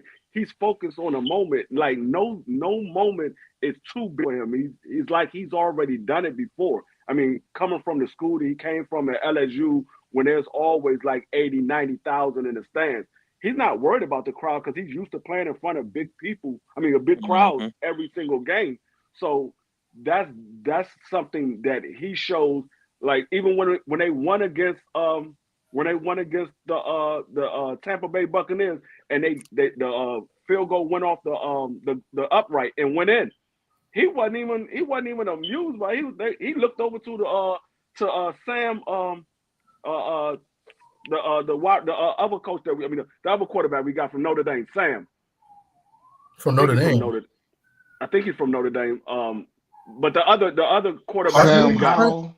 No. Sam Howell. yeah, Yeah. no, not Sam Howell. It was it's another quarterback that we got, but we got him late in the draft. But he looked over him. He was like, man, so what's the game that we got next? He wasn't even worried about the fact that they Hmm. just won their first playoff game as a rookie. He worried about what's the next game. He's like, okay, we celebrate later, but I need to find out what's going on next. This man is he's too calm for me. Like I don't. Only time I see him celebrate is when somebody score a touchdown. But when they win a game, it's like, yeah, I got to thank my players. I got to thank God. This, and that. It's like it's no, Mhm. no excitement in his voice. It's just on to the next one. Yeah, I mean, I want. Jaden Daniels, I'm sorry, he's been special. I mean, and it's like Joski was mentioning earlier. I think in the first half of the season, I brought this up. he's played, he's played well enough. They didn't really build plays around Jaden Daniels. They let him do his thing. He showed the ability to read coverages, make plays, and now towards the second half in the playoffs, they've been doing more running plays with him, more design plays to Jaden because they see that he's adapted real quick to the league. He can read coverages, read defenses, and his ability to make the right decisions. I think that's very important. When he came out the gate, I think he didn't throw an interception to like week 6 or 7 or something like that. Yeah. So I want to ask the panel this, man. I don't know if you're trying to get off TD, but I wanted to just have a conversation real quick. no, I got 'Cause time. I got to yeah, we haven't had a good football conversation and in a while, man. But I want to ask you this, and I really want to hear what D Free got to say because I ain't chopped it up with D Free on football in a minute. So the NFC East, bro, that's your division, right? So this division was known as the NFC least, right? And us being Texas boys, we got to hear our whole fucking life about the Cowboys, man. So how does it feel, bro? Like to see like the Commanders, like Philly always been good. Philly been good, since the 90s, 2000s with yeah. McNabb, T.O., all them boys. You know what I'm saying? Michael Vick, like Philly always been good. Philly gonna be Philly, but like, how does it feel now, like to be the big dogs in the NFC, like in the NFC East at that? I mean, it feels good, of course. The thing is, like, I'm used to being where the NFC East was the most dominant division in football, and Mm, right now Dallas and the Giants, they're not playing dominant. Now, Dallas had a good year last year. I'm not going to act like they've been playing bad every single year, But the Giants, I don't know what's going on with the Giants. Now, Dallas just got Brian Schottenheimer as their head coach, and they just lost their defensive back coach to Chicago. So now they starting over with a new head coaching scheme, and I don't know what to expect from Dallas. I really don't know what to expect from them next year, because you're going with Schottenheimer, who's been there before. He was in your building before as a coach, as an assistant coach or offensive coordinator, whatever position he had. But this man has been in the league for 28 seasons. He has never been offered a head coaching job. There's a reason why he hasn't been offered a head coaching job, and you took him as your head coach. So I don't know what to expect from them. And then the Giants, I don't know what they're going to do. You gave up Saquon Barkley because you wanted to invest in Daniel Jones, and then Daniel Jones said, when he got benched, he said, I want out of this building. And he left. Now he's over on the Vikings. So you don't have your number one running back and you don't have your number one quarterback. What moves are y'all going to make? So I don't know what to expect from Dallas and the Giants. I think the Eagles and Washington is going to be in the same position they are in right now next year. I think they're going to be 1 and 2 next year. I don't know where the Dallas Cowboys and the Giants is going to be at. But it feels good to not be the laughing stock of football, because last year we only had 4 wins. The year before that, I think we only had like 6 wins or something like that. Excuse me. But we're finally able to get double-digit wins and be in the talk of one of the best teams in football. Not only do you have a couple of players here and there that you say, you know what, these players are really good. Now they're saying, no, Washington is one of the best teams in football, not just the players. Yeah. Yeah, what you got on that, T? I want to ask you too, man, because I know you're an Eagles hater. Yeah, because me, I'm as you know, I'm in here in New York, and I'm a Giant and Jet hater, more Giants than anything, and that's because of the delusional fans. But I don't know what the Giants organization is doing, to be honest. And Dallas, I don't know about that hire. I'm not too convinced with that hire as well. So, I mean, Washington. I brought this up also. They've done a whole 180 in that organization. DP brought up the fact that they got, they only kept 9 people from the organizations last year. They brought in a lot of veterans and stuff. Now look, you got a guy like Magic Johnson who's invested in the team. He's a co-owner. Look what they did in with the Dodgers in baseball. Now he got a chance to win a championship in football with Washington. I mean, they've cleaned it up. For years they had that GM there for Washington that was he was terrible, and it was his way or the highway. He was, and they changed that, and they brought in real football guys and real leadership guys on the field as well. Of course, I'm going to cap for my guy Bobby Wagner, right? One of the best linebackers to ever play the game. He was a Seahawk, but the leadership in the locker room is huge, as well as on the field. You know what I'm saying? And you need that on teams. If you're gonna win the championship, you need that type of leadership, to win big playoff games, and then to eventually win a Super Bowl, win a championship. And I think the Giants and the Cowboys, they're missing that. The Eagles have it too. They brought it. They have veteran leadership as well. They have a young coach who's. I think that's kind of like the Eagles' downfall is that head coach Sirianni. I think he's got a lot of arrogance in him, and I think that's gonna kill him. I don't know how long he lasts with Philly, to be honest, but they've got a lot of, great skill players. They got a young defensive secondary that's played solid as well. So, that's 2 good teams that are going to be around for quite some time. But when you look at big name franchises as the Giants and the Cowboys, you got to ask yourself, what are they doing? They're big time franchises. They got a lot of money. They should be investing in knowledgeable scouts and a good good football person that knows the league, that knows personnel, that knows the talent, and they're not doing it. They're making bad decisions. We're going to see that in the draft as well. They drafted Daniel Jones and they said that was their franchise quarterback. Where is he? They didn't build it up. Yeah. They drafted a franchise running back, right? One of the best running backs we've seen in a long time. They didn't keep him, and look what he's doing. Almost broke a record with Philadelphia. So it says a lot what Washington did, right, over the last couple of years, and what the Giants have been doing. As far as the personnel, right? As far as the vice president, the GMs, the owners, they're not making the right moves. Yeah, you win with the players on the field, but you got to make smart business, and football moves as well. As far as free agents and talent, and even the coaching. So.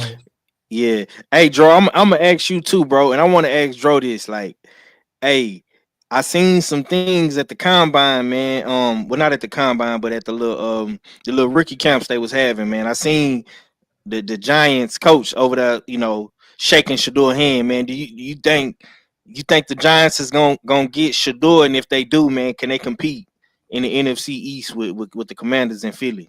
What you think about that, bro? Probably not as constructed, but I mean, you got to see what's going to really happen in New York because they kind of the mystery team. They kind of all over the place. I mean, starting with coaching, I mean, Dayball can coach, but I don't know. The jury's still out on him. You know what I'm saying? We really just don't know what it is. We know of him being a good coach, but as in New York, he only done it for one season. Secondly, man, we just can't really get a scope on Tennessee. Now, what I'm thinking is they may trade the pick.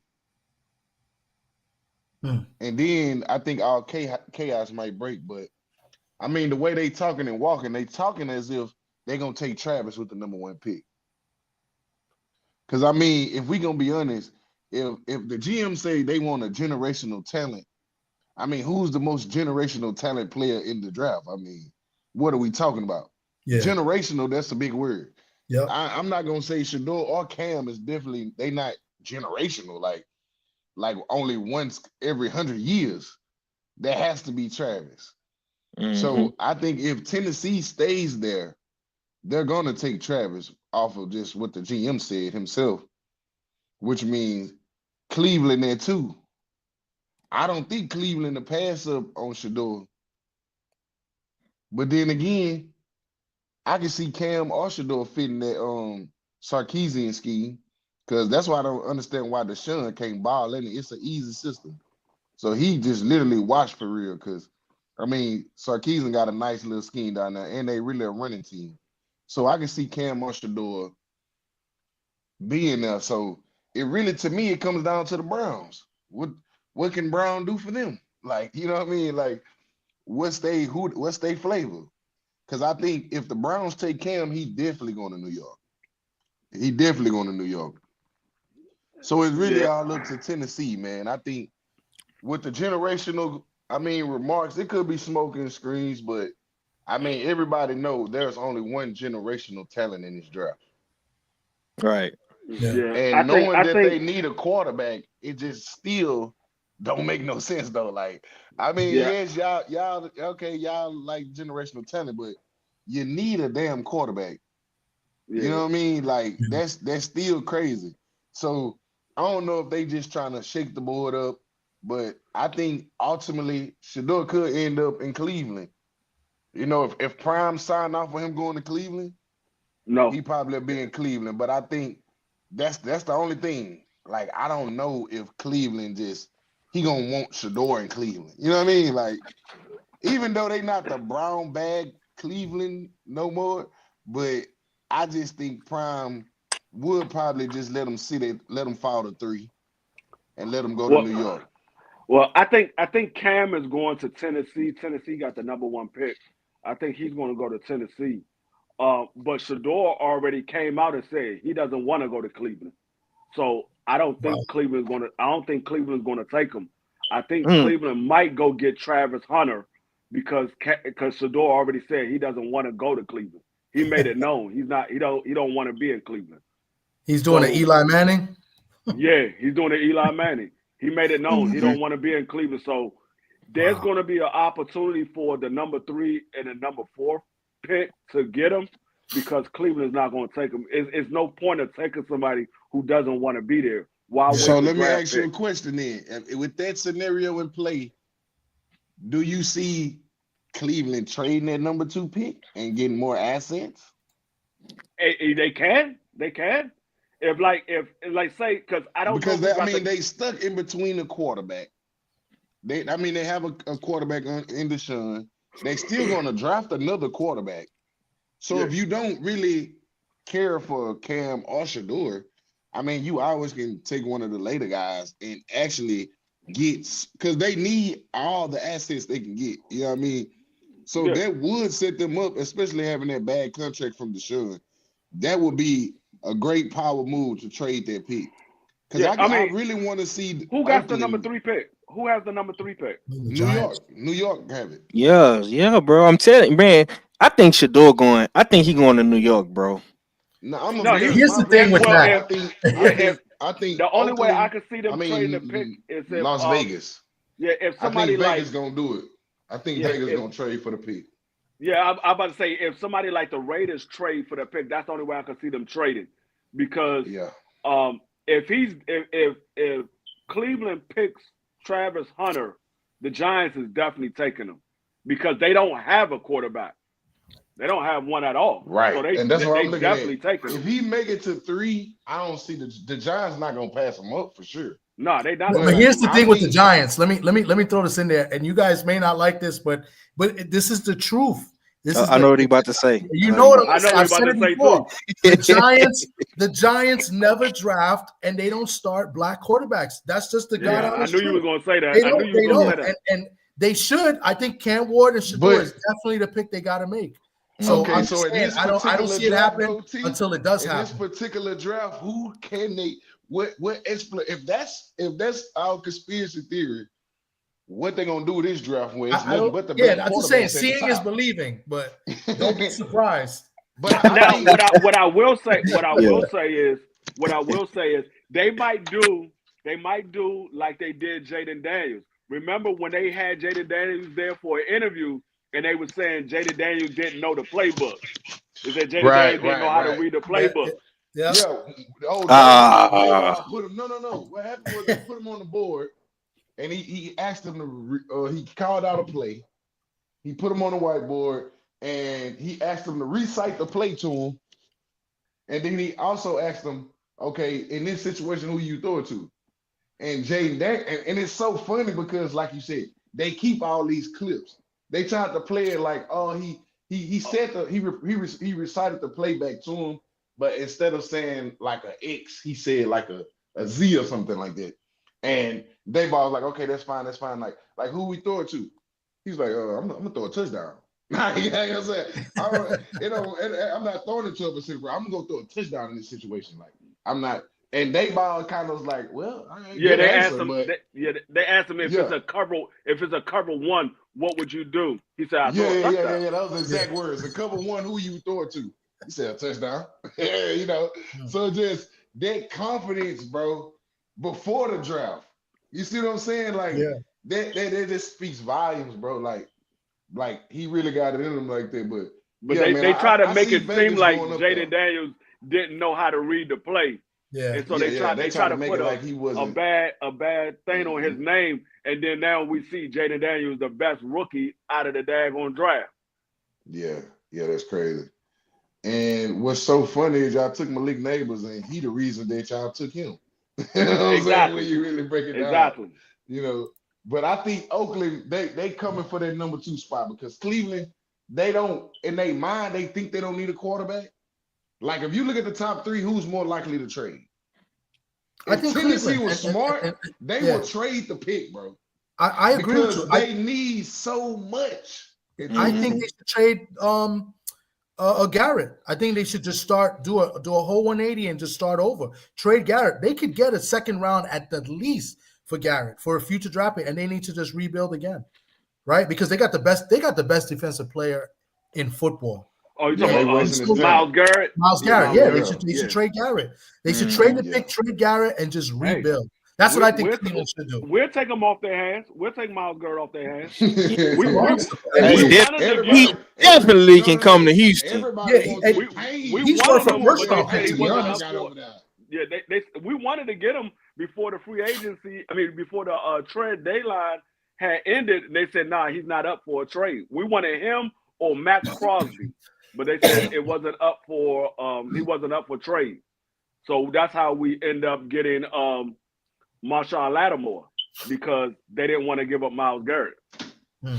Yeah, see, that's that's the only thing that scares me with the Commanders is they defense. Like they rely heavy on the offense, but the offense have been coming through, bro. I'm not gonna lie. But that D line though, like that Commanders D line is serious. Yeah, like they don't get enough credit, but they don't. D line, yeah, they real serious. Even though losing a couple. The only problem that I have with the only problem I have with our defense is the run defense. If our run defense was better, we wouldn't be ranked number 18. We'll be ranked in the top 10 if our run defense was better. And that one specific stat is the reason why everybody thinks Philly is gonna take you out. That's why I think Philly gonna That's why I think the Philly gonna get them, bro. But I really want Jay Daniels to go to the Super Bowl. I'm not gonna lie. Like you wasn't up here before when we was talking about it earlier. If you look at the two games that we played Philly, the first game, Saquon Barkley had 149 yards. They won by 8. I think it was 26-18. The second game that Washington played against Philly, we won by 3, 36-33. Saquon Barkley had 150 yards. He got roughly the same amount of yards he got the first game. He just got an extra yard. So you basically saying that he's not going to change the outcome. No, it's not him. We like Saquon Barkley is the type of player, he's going to get his yards. You have to shut everybody else down. He's that type of player. It's like I said before y'all got up here. It's comes like when you playing basketball. When they was guarding Mike, we know Mike gonna get his points. Shut everybody else down. Let Mike be the only reason why they won, or make Mike beat you by himself. Shut everybody else down, because we know we can't stop Mike. We know we can't stop him, but we can stop everybody else. It's the same thing with Saquon Barkley. You're not going to be able to shut him down completely. He's going to get his yards. But another thing is, with Jalen Hurts being injured and having that knee brace on, he's not going to be as mobile. So that's going to make it even tougher on Saquon Barkley, because we don't have to worry about Jalen Hurts running the ball as much because he got that knee brace on. He's not going to be as mobile. So we can focus more on Saquon Barkley instead of having to worry about Jalen Hurts running out the backfield, because he did a halfback option. So how do your team beat the Eagles today? Like how you see them beating them? Make them one-dimensional. Make Jalen Hurts beat you with his arm. We haven't seen him done it the last couple of games. If you look at the 2 playoff games he played, the first game he won, he had 131 yards. The second game they won, I think he had less than 150 yards passing. It wasn't him that the reason why they won. It was Saquon Barkley. So make Jalen Hurts have to beat you. Keep him in the pocket. Make him throw the ball. If he gets outside the pocket and extend the play, that's when Jalen Hurts play his best. He doesn't throw the ball well sitting in the pocket. He throws the ball well when he's on a move and he's making people scramble around, because now the D-backs are losing coverage because they looking at Jalen Hurts. Is he going to run or is he going to throw the ball? So now they loosen up their coverage. That's when he gets those big plays, when he's scrambling around in the backfield. So we make him contain him in the pocket and make him have to beat you with his arm. We know Saquon Barkley is going to get his yards. We already know that. We could just slow him down. We can't stop him, but we could slow him down. We know he's going to get his yards, but we make Jalen Hurts have to beat you with his arm. It's going to be hard for Jalen Hurts to do it. Jalen Hurts has never beat us with his arm. He beat us with his legs and scrambling around. That's how Jalen Hurts always beat us. He never just fat out threw for 300 yards sitting in the pocket. He never done it, and not against us. Yeah. TD, you picking the Commanders, man? Because I know you hate the Eagles, bro. So I know the Commanders. Real quick, let me shout out my boy Socrates, my co-host. You know, he's a big time Raider fan. He's happy with the Pete Carroll hire. He says it's either F Brett or FGO. It's a win-win. He's referring to my boy Brett, who's been on here as a big Eagles fan, and then my boy Gio, who's a big Commanders fan. So he's just either way, he's gonna roast the other. So and then he just said the Eagles center is out today, so that's huge because they have a huge. Oh yeah, he is out. That's another one that's out. huge for them too. So yeah, that's huge. big. But hey, John, I told you, Jonathan Allen wasn't in the last 2 times that we played against them. Jonathan Allen might have a field day. Yeah. Salute to everybody in the chat. I know I haven't I've been highlighting it, but I haven't shouted you out. KG was good. Southern T. Sock is in the chat. Joe Townsend. Yeah, I had Jam Jamboree. Salute to you, Ak. I see you guys. I'm just letting people up here cook. You know what I'm saying? Anybody's welcome to come up. I got till 2:00 before I go on the radio, so anybody want to come up. So nah, what I did though, bro, I streamed it to my channel as well. Okay. Because I know it's on your channel, then D Free channel, so I just shared. No, that's what's up. Yeah. Yeah. So scale to 10. Sock says scale to from 1 to 10 to what's the confidence level? That's a good question. Sock is just he's an asshole though. He's like he'll be the first one. He's gonna be nice, but he'll hit you when you're down. So just I think, man, from my man body language, man, I think D Free hella confident. He got the Letterman jacket on with the hat. Yeah, shit. I give my boy a cool 8. I've been like this all season. Every time we play, and definitely since the playoffs. No, the one time I didn't have my jacket on, we was losing. I think we was losing to Tampa Bay. I said, hold up. Let me go put my jacket on. I put my jacket on, and we came back and won that game. I was like, man, I'm not taking this jacket off ever again. Whenever we play in a game in the playoffs, I'm putting this jacket on. Yeah. So to answer your question, I'm picking the Commanders to win. I got a high-scoring game. I think it's going to be 37-34. I think it's going to be high-scoring game, a lot of action offensively. It's probably going to be the better game of the two as far as you like offense. So I'm picking the Commanders 37-34. I can see the Eagles coming down, having a chance to tie the game. Elliott has been very inconsistent, and I can see him missing a tying field goal, and then Washington wins to go to the Super Bowl. Let me just shit on Dallas for a minute real quick. Dallas Cowboy fans. Y'all got to be some of the most stupidest MFers, mofos out here, bro. Like, bro. Y'all, let's hold on. Y'all not the best team in Texas. Let's just get that off the bat. Y'all not the best team in Texas no more. And both teams in y'all division, one of them is going to the Super Bowl. I mean, bro, the Commanders got the best quarterback. To me, I ain't gonna lie. I think Jaden Daniels is the best quarterback right now in football.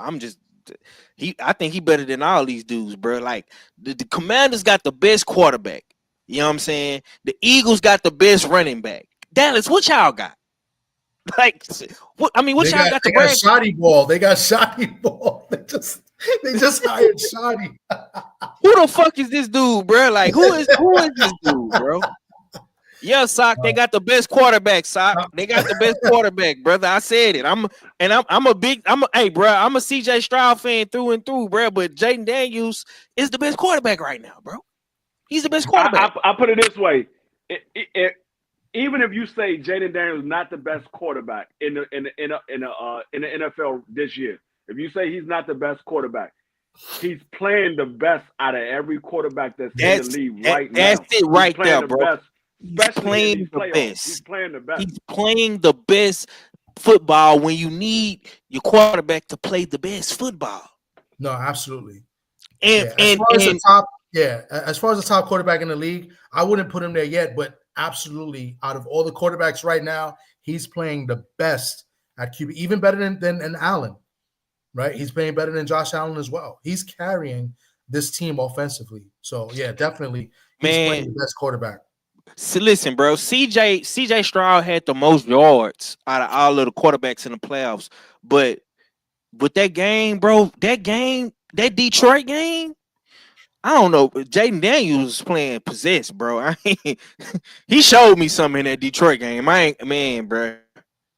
It's gonna be hard. Listen, Dallas fans, it's gonna be hard for y'all for the next couple of years, bro. It's gonna be real hard, man, because I think Jay Daniels is gonna be around for a while. Yeah, You're the Commanders got a good offensive line. They got a good set of receivers. They can run the football. Like, bro, they're gonna be around. They're gonna be around for a while, bro. I ain't gonna lie. And go ahead. and not only that too, bro. I heard everybody talking about Caleb Williams. Hold on, my bad. Caleb Williams is the best quarterback. No, bro, it's Jaden Daniels. He the best rookie. He the top guy. You know what I'm saying? So yeah. Yeah, I mean, to Caleb Williams' credit, his offensive line was trash this year. He got beat up this year, but yeah, a lot of people thought that Caleb Williams was going to be the best QB. They brought some receivers over there to help him out. They had a good they had a good offensive weapons in Chicago, but the offensive line was really bad. Here's a fun one I want. What's the games in Philly? What's the over-under on how many people get arrested in Philly today with the angry Philly fans? I say over under 55. No, because this is a rivalry game. Yeah, this is a rivalry game, but the thing is, if Philly lose to Washington with a rookie quarterback and go to the Super Bowl, they're gonna lose their mind in Philly. No, you gotta understand, our fans went out there and dressed Rocky Balboa in Redskin gear. If they go out there and they beat Philly, no, they're gonna lose their mind. It's guaranteed it's gonna be a fight. Bro, I already told all my Washington fans that's going up there, dog, make sure y'all got your daggone head on a swivel because there's going to be some fights. Absolutely. It's been like that for years. Even in the 90s, it was like that. Now they're going to be they're the top two teams in the East, and it's going to be like that, I think, for quite some time. And you're going to get a lot of, fights, and it's going to be crazy, man. And Philly fans and Washington fans, especially Philly fans are some of the worst fans in all of sports. So I could see I see it go crazy. All I want to see is if there's video when the Eagles lose of my boy Brett slamming his hand and his arm on his couch arm, like, because that's what he usually does when it's like a bad play or something. So that's what I want to see. See, the thing about Washington fans, like we don't really get angry like that. Like we'll roast you. We don't really get into no fights. Even like when we lose, we don't really get into no fight. We give you the credit. Okay, you were the better team. We'll get you next time. But when it comes to Eagles, man, them boys, they go crazy. It's like they done lost everything. I'm like, dog, it's a game. Y'all be back. What's we call it? A 503 real quick before you guys continue. How's Cadillac Red? I know he don't like Washington, right? Is he there? 503, you there? Or you might have stepped away. I was coming in here. I was shaking my pot roast, but Cadillac. I don't know why they like Washington and Virginia, man. That's crazy. He has like some hate towards Washington. I know why he don't. I mean, he's from New Orleans. That's why he don't like us. He from New Orleans. He lives in Virginia, which is mad. There's a lot of Washington fans. Bro, he like 10 minutes from DC, so he be going to DC. He got family in DC, so I don't know, bro. I don't know. I told him to KG. I say, bro, it's not too late for you to for y'all to become bandwagon fans, man. It's not too late. I mean, they have until the end of this season, because next season we ain't taking no new fans. No obligation. We gave y'all a year. Y'all ain't want to jump on board. Okay, at the end of this year, I don't want to see no, unless you a brand new newborn baby, I don't want to see no new fans jumping out of the woodworks. Okay, my boy Donnie wants to get on real quick. He just texted me. Oh, there he goes. Donnie, I'm gonna put the link in the chat. You could come up and talk a little bit. I know. I don't know when I'm gonna go on the radio, so we'll keep going. Go ahead, Donnie. I know especially if Washington just happened to go to the Super Bowl and win it. No, there's gonna be so many Washington fans come out of the woodworks that I ain't never seen before. My daggone channel gonna be flooded with Washington fans. I'm like, man, where was y'all at when we was doing the games earlier this season? Let me ask you a question. If the Eagles win, you're gonna block Marky Dan? I ain't gonna block Monkey Dan, but he might be shadow banned for a while. I was sore loser, man. I know I don't want to hear nothing with my team. CD, I'm finna switch over to my phone, bro. All right, no doubt. So, anybody else? Any other predictions? Droski, what's your prediction for the games? Yeah, man. My final, man. I'm gonna roll with the Commanders, man. I'm gonna keep. They told me before the playoffs I was drinking Commander juice, so it's only right I keep it going, man. Nigga, you been drunk off the Commanders since the week 1. Hey, man, I just know I got an eye for talent, man. I see it. I can't deny it. You do. I've been telling them boys, hey, man, y'all, I know y'all don't want to hear it, but the Commanders really like that. I know it's not the sexy pick. Now look at them. They're in the NFC Championship. So I love to appreciate the Commanders because they've been making me right all year. So I'm going to roll with them. I don't know what's wrong with my homeboy Hurts, man. He just haven't showed me nothing past him. And with the little injury from last week, I know the Commanders going to come in physical. They're going to force him to stick in that pocket. I don't know. Like he said, then he broke it down with Saquon could get 160 today. They still can lose. So I'm going to roll with the Commanders. If I had a score, I'll say 28-24. I think it'll be like right over a one-possession game. Like right at a one-possession game. And then, oh, man. I'm gonna go out on the limb. I'm going Buffalo. That's right. It's the championship round. I can be biased. I'm rooting for Buffalo. They did it in the regular season. Josh Allen, he did kick your ass 2 times out the playoffs, 3 times a charm. Let's do it, Buffalo. I'm with y'all. Let's get it. I'm going Commanders, Buffalo, the Super Bowl, man. That's my take. Okay, man. You sound like a. Oh shit. No, yeah, bro. My bad. Sorry. Let me just shout out to my man Eric Jordan with the $5 super chat. Appreciate you. Much love and appreciation. Thanks for that.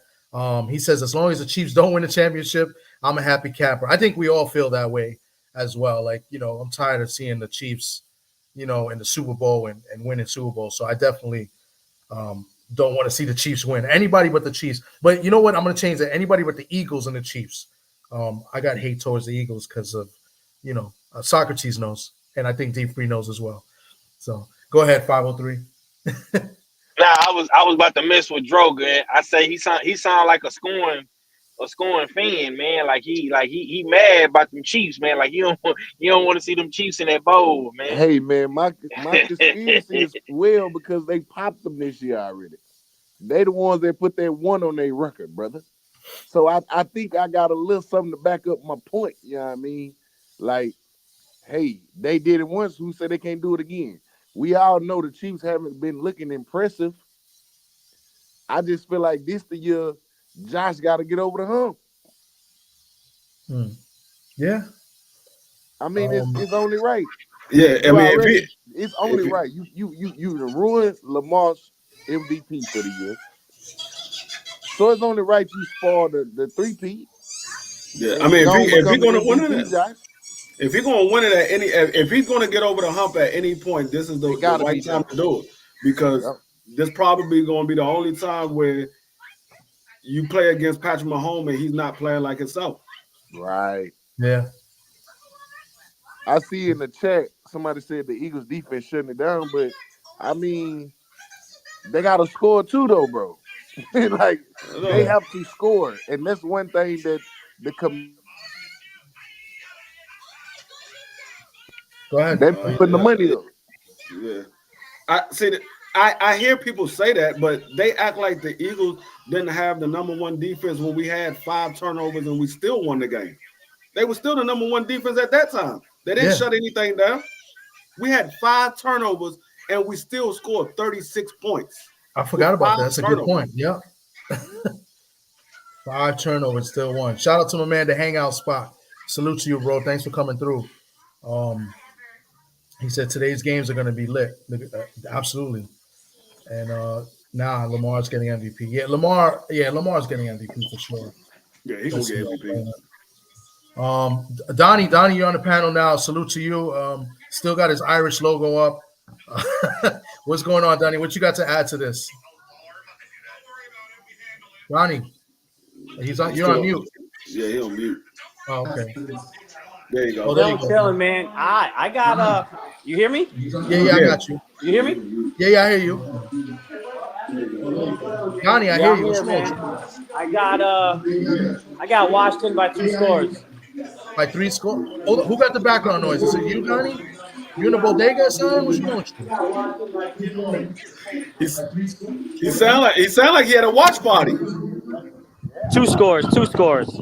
2 scores. He got Washington by 2 scores. You got a lot of background noise. I don't know where you at. I'm in my garage. Yeah. Oh, okay. I don't know what kind of garage you at. And you moved out of the Bronx, so I don't know. I can show you. I got to flip the camera though. Nah, I believe you. So you got Washington by 2 scores.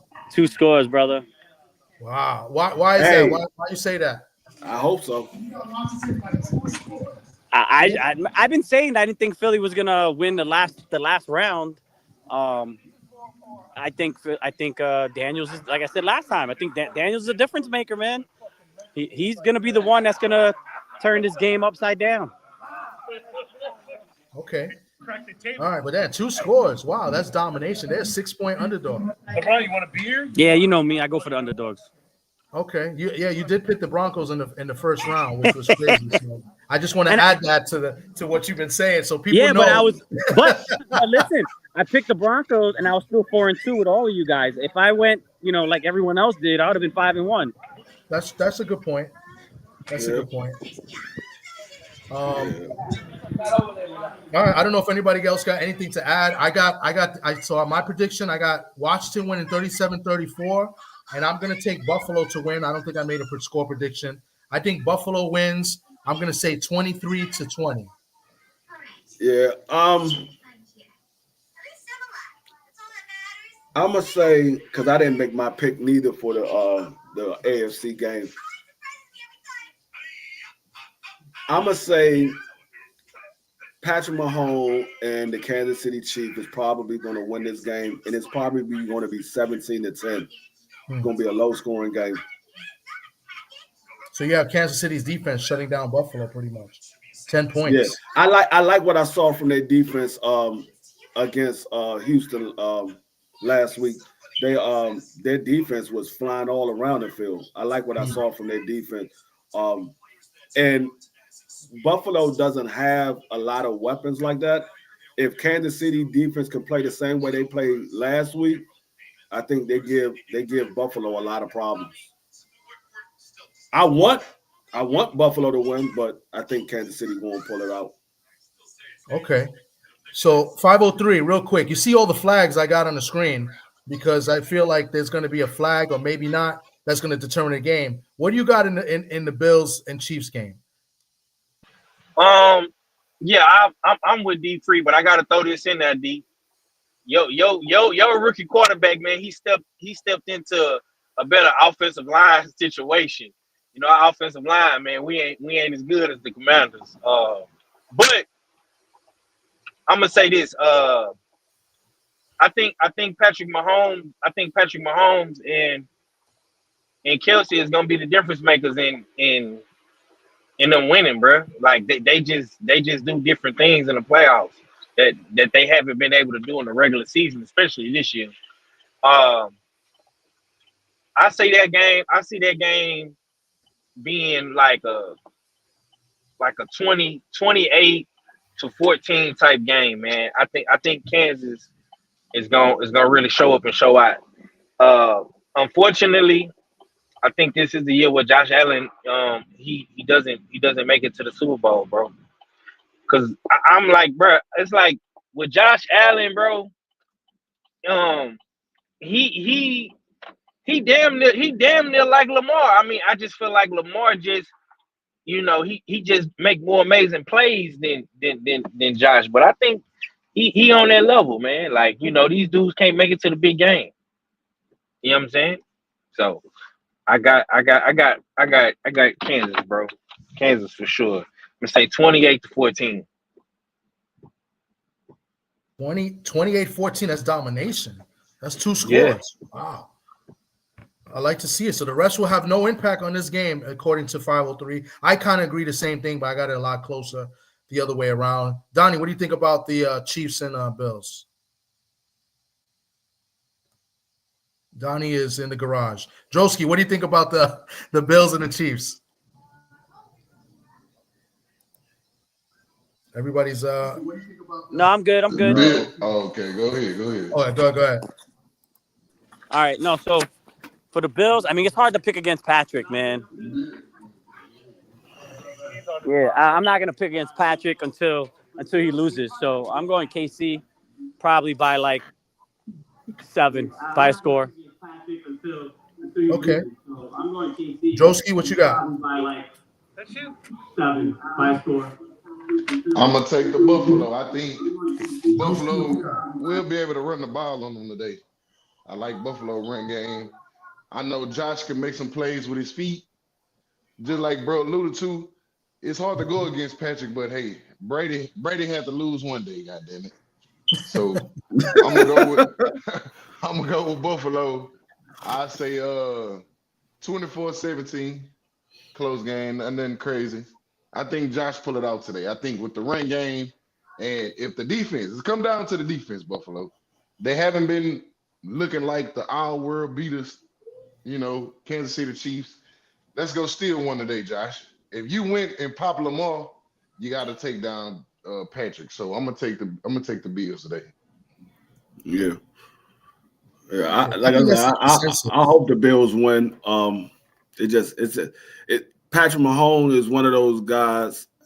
If I would feel more comfortable if it was the Ravens, because I think it's a lot tougher for Patrick Mahomes and the Kansas City Chiefs to take down the Ravens than it is against the Buffalo Bills. But like I said, I'm rooting for the Buffalo Bills. I just don't know if they have enough, if their defense is solid enough to take down Patrick Mahomes.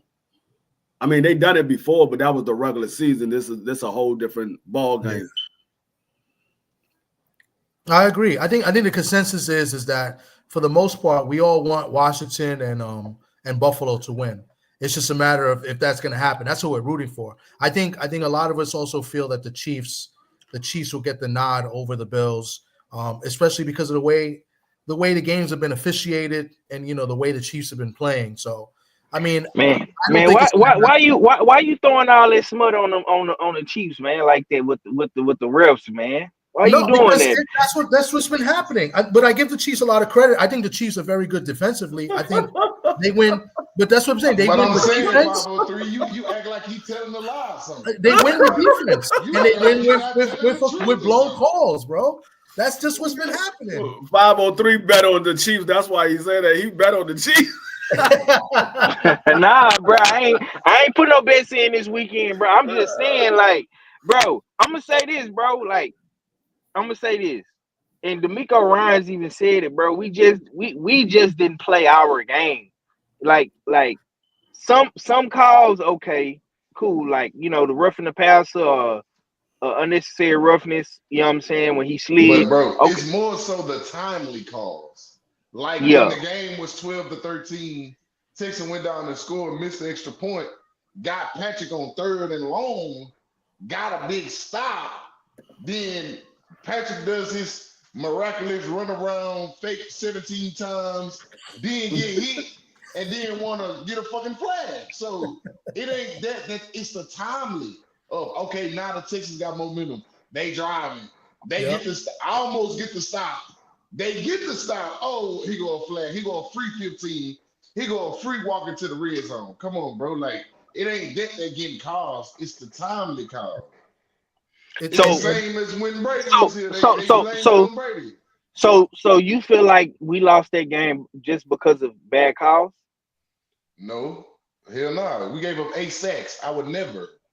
One of those bad calls. Okay, then. Wasn't it like a roughing the passer that was like ridiculous?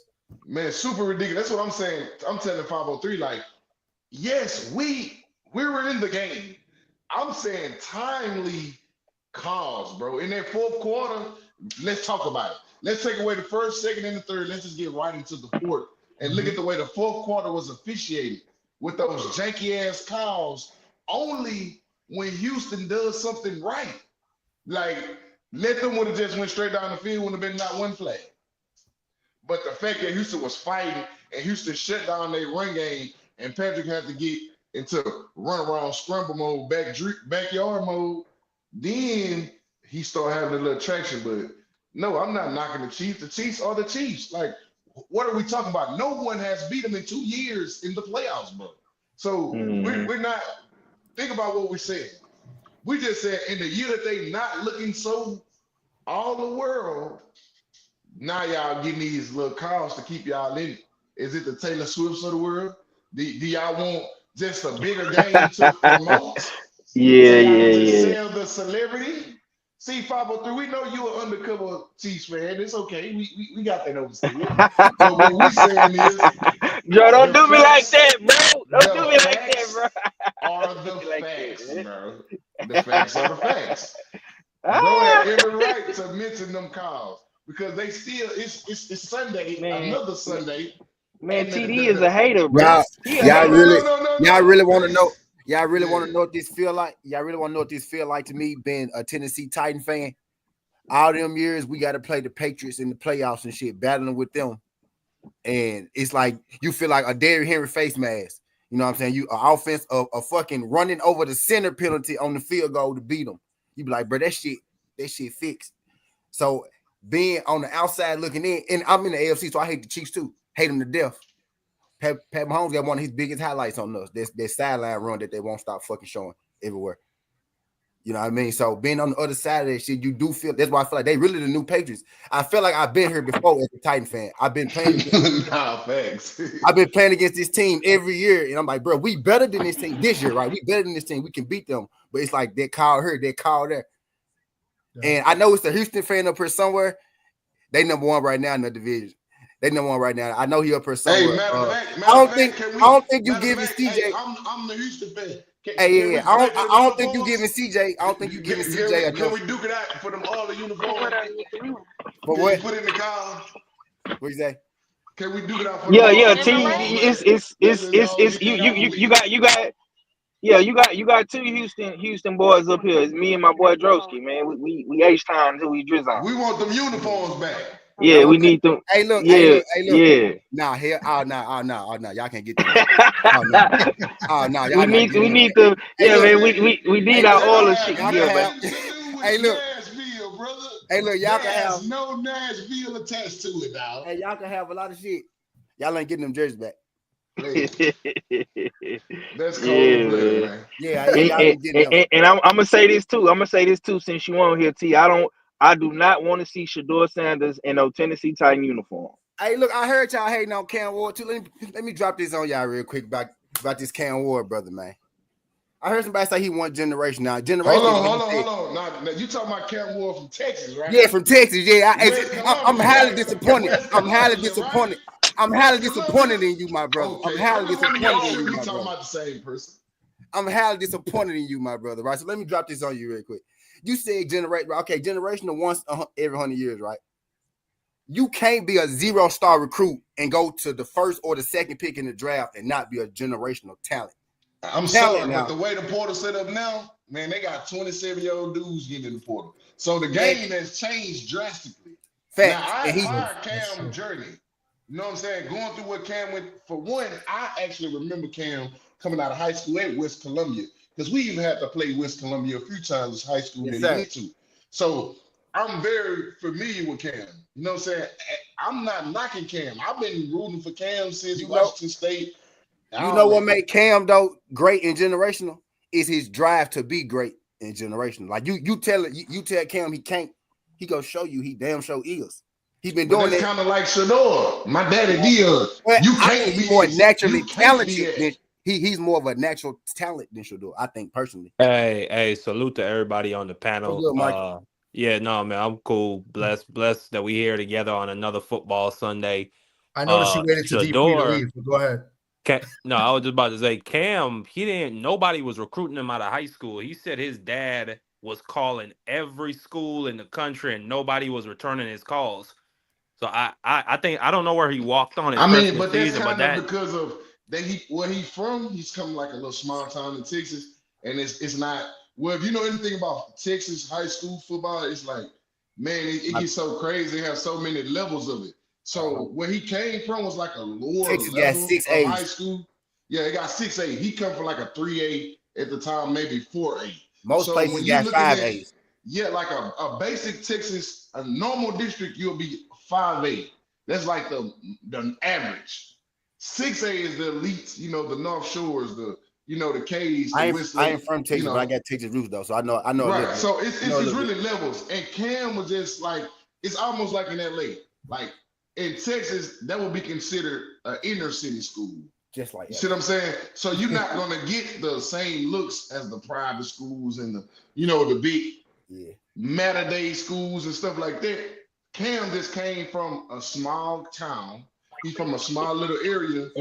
But Hey, look, you just said something though, bro. You just said something. He played in the kiddie pool in high school, bro. That's all it is. Right. That's all. Yeah, you just said something though. You just said something though, like same you said about Jaden Daniels and Bryce Young. Jaden Daniels too. Cam and Jaden Daniels got very similar paths. Like now Jaden Daniels one of those 0-star recruit, but like but he started his freshman season at ASU under Herm Edwards, so it's not they weren't the same kind of recruits.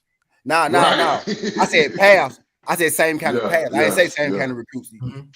You switched it up on me. I said they had like the same kind of But I'm gonna say this. I'm gonna say this though, bro. You pushing real hard to get Mayonnaise Man Levis up out of there. I see what I don't want him here. I see what you're trying to do. I see what shit is really embarrassing. Okay, so let me ask you a question though. So when you This nigga doing splits with mayonnaise underneath his ass cheek. What is going on? That's your quarterback. I don't want him here. He's the first guy with a mayonnaise endorsement. That's crazy. Back to the Tennessee. So when you heard your GM say they want a generational talent, you gonna tell me with a straight argument that you wasn't thinking Travis Hunter You when said it earlier though. I just don't understand why the nigga had to be doing a split in the goddamn commercial with the mayonnaise directly underneath his ass cheeks. But why me personally, not bro, just not do a split? I think Cam is generational. I think he's generational. Generational though, like based off what though, bro? I do. Nah, that nigga can be making some crazy Bro, ass. y'all know, bro. Like, bro, a lot of them games, bro. That team not even supposed to be in those games, bro. That team is not supposed to be in a lot of. Like when you look at Cam Ward play, the nigga bro, do shit. Bro, he's so calm, cool, collected, smooth. He don't let shit rattle him, bro. He don't let shit rattle him, bro. He make all the throws. Chris, nah, for sure. Amazing. No, I'm a Cam fan. I know what he can do. But to say y'all from Texas, I'm disappointed in y'all Texas. Like, I'm disappointed in my cousins right now. Doing shit. Hey, I'm disappointed in my cousins right now, dog. Generational. Yeah, look, bro. Doing shit that other people do, they getting bent. Straight up. Look, bro. I gotta see y'all twice a year, bro, and you don't want to give us the jerseys, bro. I don't want to play no goddamn Cam Ward or no Shador. And I need to even the fucking playing field because y'all got CJ. I need to even a little bit. I need to do a little something. Hey, listen, that ain't gonna work. I'm gonna keep it G. Y'all smart. Y'all to go get Travis and go take y'all a shot at one of them veteran quarterbacks. That's what everybody's saying. That's what everybody's saying, bro. That's our best move. Nah, bro. You can't. I'm gonna be real, bro. I wouldn't pass on Travis Hunter, bro. I'm gonna be with him and Snead in the secondary. I'm not gonna be upset if we don't get a quarterback. Travis Hunter. I won't be upset if we got either three of these dudes. Like, I got a quarterback, bro. Yeah, Mayonnaise Man Levis is y'all quarterback. No, he's not. Y'all quarterback. That's man, the problem. If I'm Tennessee, I'll trade out that pick, and I would get a boatload of collateral. Hold on, correct. We just pay all them skill players last year. Y'all think about to pay another quarterback in free agent? No, but you finna draft a young bull. But hold on. You kick the time. We got to draft a young bull. I take a Russell. Now we already paid for the team. Y'all are terrible at picking quarterbacks, D. That's bro. You took the words right. Yes, out that's my why mouth, you can't. That's why you can't get this one wrong, bro. You got two. You got two, bro. Who did the Titans pass up on? Malik somebody. Who did they pass up on to get Mayonnaise Man? Nobody. He fell. He fell in. That nigga fell to like he the second fell to round. 30. They He fell got to him in the 33. second round. We just took him because he was round. there, but he was there because he was sorry. What I'm But getting, he y'all was sorry. passed him up with y'all first pick though. Y'all was talking about Alabama quarterbacks earlier. I heard y'all. What about Kentucky quarterbacks? See what I'm saying? What they proving though? What No, they Kentucky not. quarterbacks has proven?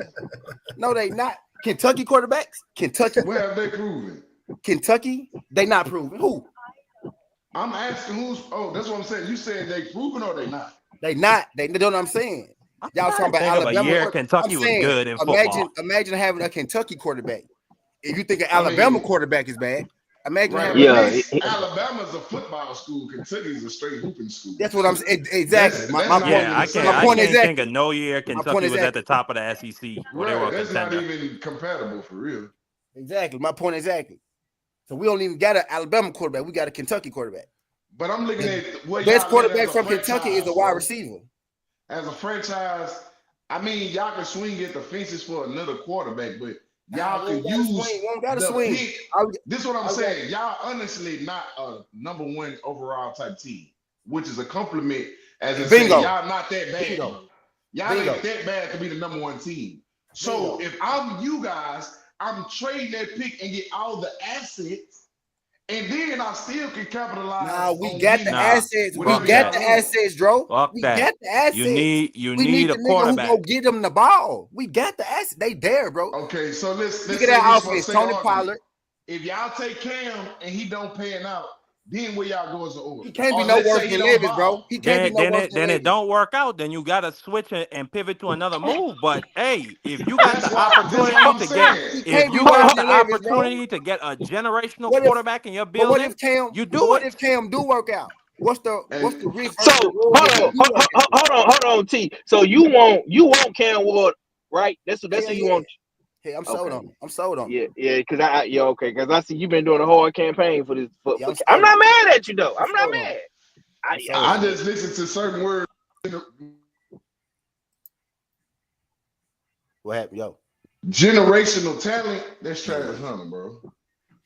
Yeah. Oh yeah, you talking about what the GM said? Yeah, I ain't gonna lie, man. Yeah, it's Travis Hunter, bro. Yeah, it's gonna be hard. I ain't gonna lie. See, it's gonna be hard. Whoever got that number one pick, bro, it's like they're gonna be peer pressured into drafting Travis. We don't really. It's the one. This is why. This is what it is for us. Just for our situation, right? We don't need a wide receiver necessarily, right? And we don't need a DB necessarily. You know what I mean? Travis would be great for somebody that could use that. We really don't need both of those right now. But why y'all don't need a DB? Our DB is cool. We had top 10 defense. Actually, had top 7 defense all year till like the last 3 weeks. We started sitting and mentioning everybody and shit like that because it was over with. We were trying to get the pick, right? But we okay as far as that go. Our fuck up is, bro, we be in games, bro, and we can't score enough points. We can't close the deal. Levis will fumble that bitch. Levis will throw a pick. You know what I'm saying? That's our problem. Like we can't close out our games. Did you watch our games, bro? I think we lost.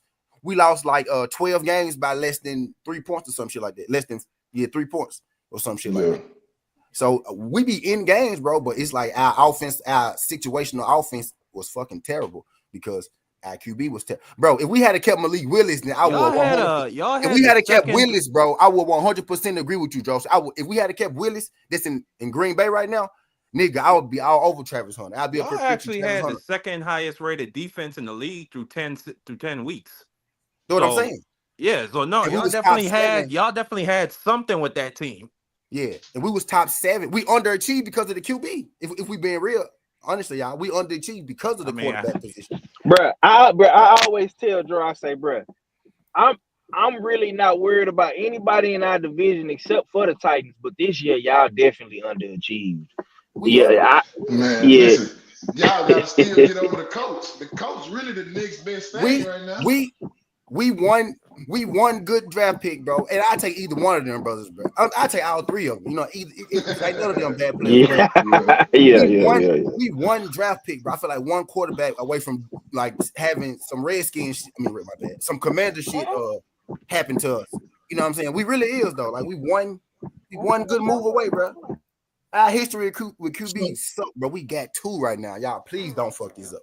Please don't fuck this up. My other question is, I got one question. I'm just going to throw a curveball because out of the top 3 teams that are going to draft in this draft, who is the team that's going to draft the kid from Penn State?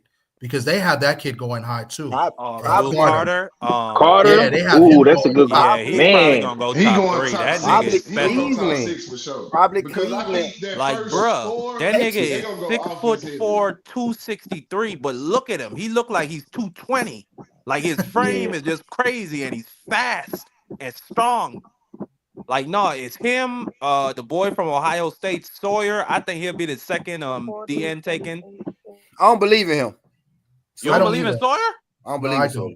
No. I just seen it before. Well, no, I think he's gonna be one of them Nick Bosa. I feel like I seen it. I can't put my finger on it, but I feel like I seen this movie before with Sawyer. I seen him in the same as the wrestler's son, Laurinaitis. Yeah, that's what it is. I see him just like him. Remember what was it? Animal's son, Laurinaitis. Yeah, Laurinaitis. That's exactly I seen the same. He played with the Rams, I think. Appreciate that. Yeah. That's where I seen this before, bro. Yeah, he Laurinaitis, bro. He Laurinaitis all over. Yeah. Well, I think he's going up there to do some work, but him, if not him, then the other boy that was on the other side of him for Ohio Ohio who my State. Sleeper though, who my sleeper this draft is. He might not be a sleeper, but I'm my sleeper, right? The tight end out of Penn State, number 44. Oh, he's nice. Boy. Oh yeah, he's good. No, he's the real deal. Nice, though. But it's a lot of tight ends, and it's at least 3-4 tight ends. It's 2 tight ends, really, Mark. It's 2 tight ends. We're being real. From Penn State, and the boy from Texas, Gunnar Helm. Then the Penn State boy. Then that guy out of Bowling Green. It's Penn State and Bowling Green, pretty much. And that dude from Bowling Green might be a running back. What I'm hearing, he might end up being. Nah, he's 6 foot. Well, I don't know. Maybe he could be like a Debo Samuel type of player. I don't know. At Bowling Green. So let me ask y'all a question. Since we on that, so since we know Shador, Cam gonna be gone, who's the next 2 to 3 next best quarterbacks if once they off the board? I would have. And where do you think they will fall in the draft? Do you feel like Shador and Cam will be the only first round pick quarterbacks, or who else can creep in on the back end? Guys, guys, real quick. I'm sorry to cut you guys off. I'm gonna go on the radio now. You guys cook. I'm just gonna go on mute. Okay. All right, cool. Shit, that's a good question. I would have said Melrose, right? But Melrose kind of took a hit that last game. It's plays he could have made that he didn't make. I feel like that's go. I want to say Melrose, right? But with the way that it's going, maybe yours. No, what's the boy name?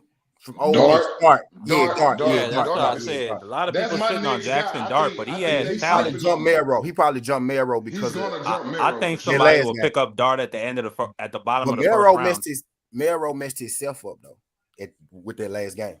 Not really, because when you think about it, more success, you don't think a team will take a flyer pick on Jalen Melrose? If we could, bro. Now I give you this scenario, Dro. If we get Travis and then we get Miro in the second round, that's a successful draft. And that's what I was really going with it. I was like, I would trade that first, because you're going to trade with somebody in the first round. Jalen Miro not on the top of everybody's board. You see what I'm saying? So I would go get all the extra. The thing about being the Texans, I watch how this shit work when you're a small market team like us, like Tennessee. You have to finesse your way through the draft, and then you will be able to fuego the rest of it. Like, because like I said, they not that bad to be most number 1 draft team. Like, they is horrible. Like, y'all not that bad. Y'all don't need that much.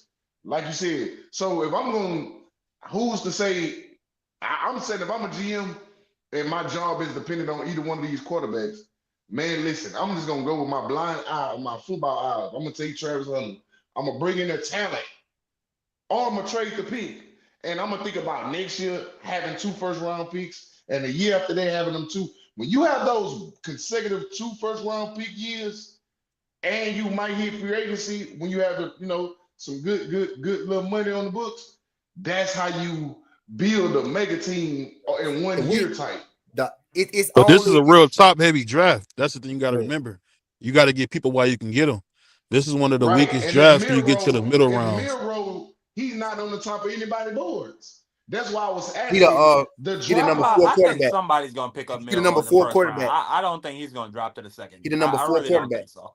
He number I 4. think he's too much of a talent when you look at what he could do running the But he ball. brain dead, man. They don't want no brain dead quarterback You that could they can work make on some that, plays though, for. Getting that BVO. too, BVO. Like he made some mistakes, bro. That last game, and I'm an Alabama fan, bro, and I'm a Titan fan. So I mess with Miro, but I'm pushing Miro the hardest because he was the number 3. He really was locked in at number 3.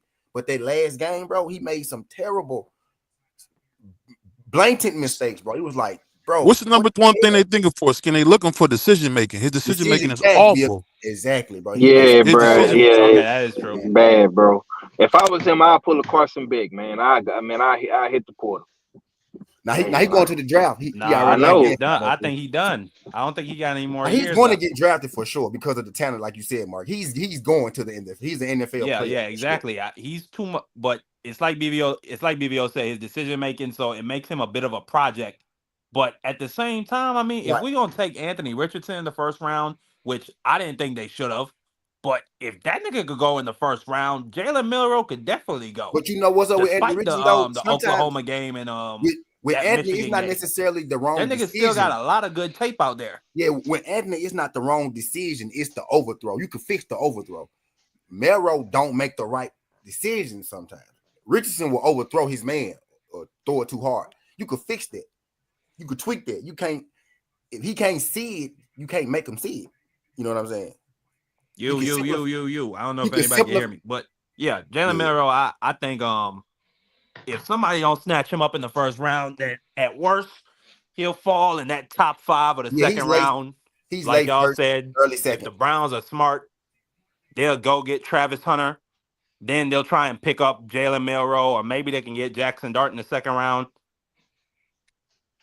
We said Titans though, but yeah. But I don't know if you the Browns GM, your ass is on fire right now. They got you on a hot seat. For sure.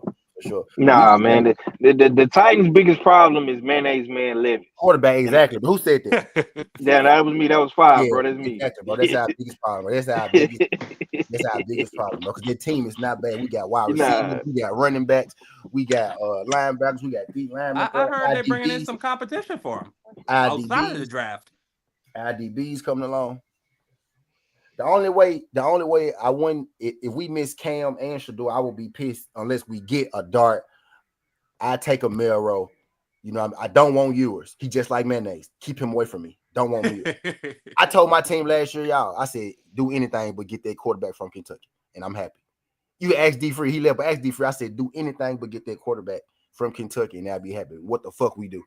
Get that goddamn quarterback from Kentucky, dog.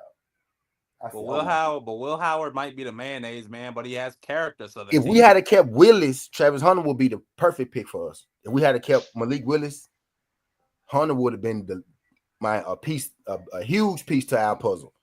Is Will Howard going back to school? Was embarrassing. Yeah, Will Howard going back. Came into your house with Malik Will Howard Willis. a junior, if I'm mistaken, bro. Yeah, he going back. He a junior. Yeah, man. Will, man. He doing his thing, but I mean, you know, Ohio making it. Yeah, they making it look real easy. If he double up, he easily make himself a top 5 pick. If you win two, I think so. If you win 2 national championships, he easily make himself a top 5 pick. Because there was a lot of narratives about Will Howard that he was mid and that he couldn't throw down the field and all this bullshit. I've been watching this dude all year. That nigga is it. He's gonna be a first round pick next year if he could keep this up. Yeah. Now he had wide receiver though, bro. Like he's not. I don't think he's the greatest. I don't think he's the greatest quarterback. I just think his situation. You know what team is gonna surprise a lot of people, man, and y'all probably gonna laugh. But my Browns, Cam Ward and Shador, they had some fucking weapons out there, bro. The Browns, you see? You know the thing about Shador? How are they? Hold on. I don't like the fact that you can't say nothing to him without him getting all weepy, man. I think he might not be what I think he is because he don't like being pushed at all. Hold on, I don't like a quarterback. This nigga said the Browns, bro. This nigga just said the Browns. That's why I'm so high on Cam Ward, B-Vo, because he's the exact opposite of that. You know you can't. I don't think you can hear us though. Can you hear us, B? Can y'all hear me? Yeah, we hear you loud and clear, bro. I can't hear BVO. So it's Mark and BVO with the disconnect. Yeah. Can y'all hear us? I don't think. Yeah, I can hear you, and I can hear the other brother, but I couldn't hear what BBO said. Y'all responded to something he said. I thought that shit was weird. I couldn't hear him. Yeah, he said, dang, what the nigga just say? He said something about like Shador wasn't. Yeah, he said Shador always got something to say. Like, but I mean, in which way though? Because I'm confused. Like, he got a chip on his shoulder. He basically he said like he can't take constructive criticism is what BBO saying. He don't take it well. He always got something to say. Agree with that. He always I don't know about that, bro. I don't know about that because he said he always got something to say back to you. Basically, what he's saying. Well, I think part of that is having a chip on his shoulder, but I don't know if that's necessarily true because he had to adjust to this offense because he was getting lit up earlier in the year, and I was somebody who said he was slow-footed and he couldn't do this and that. But now yeah, go ahead. He had a new OC every year of his college career, way back in Jackson It's gonna State. be in the it's all right. So look at it like this, right? Y'all from Texas. He been with Dion his whole career, right? Since he, high school, whole career. He been with his brother, whole career. Been with Travis, whole career. Out of those guys, I think Shador will have the hardest adjusting to being without the rest of them. And see, that's why I disagree. I think it's easier for him. I think it's hard. It's like you right now. You know what I'm saying? Say if you was just in his position, just as a young black man. I actually was a QB. Not a very great one, right? But I was a QB. Okay, so that's even better. So understanding, okay, was your father a QB? No, a football player. Now he did mixed martial arts. We just okay, now let's swerve in that lane for a second. Let's say you got into mixed martial arts and your pops was like he was an all-time GOAT in it, right? Yeah. It was nothing you did good enough that's ever gonna compete with what he did. Right. You see what I'm saying? So therefore, you're gonna always be under the pressure cooker because who your pops is and what he did. So therefore, I feel like now I got that shadow off me. I got that monkey off my back. Because with Dion in the room or not, Shador still can throw the goddamn football. Yeah. Travis too though. What I'm saying. Shiloh too though. You know what I'm saying? All of them together. Not just Dion. I ain't doing the daddy son thing. I ain't being the typical. I ain't doing it. I'm saying like but no, that's why I'm saying as far as that's why I think it's gonna be easier for him in the league because I don't got. Think about it. You did martial arts with your pops.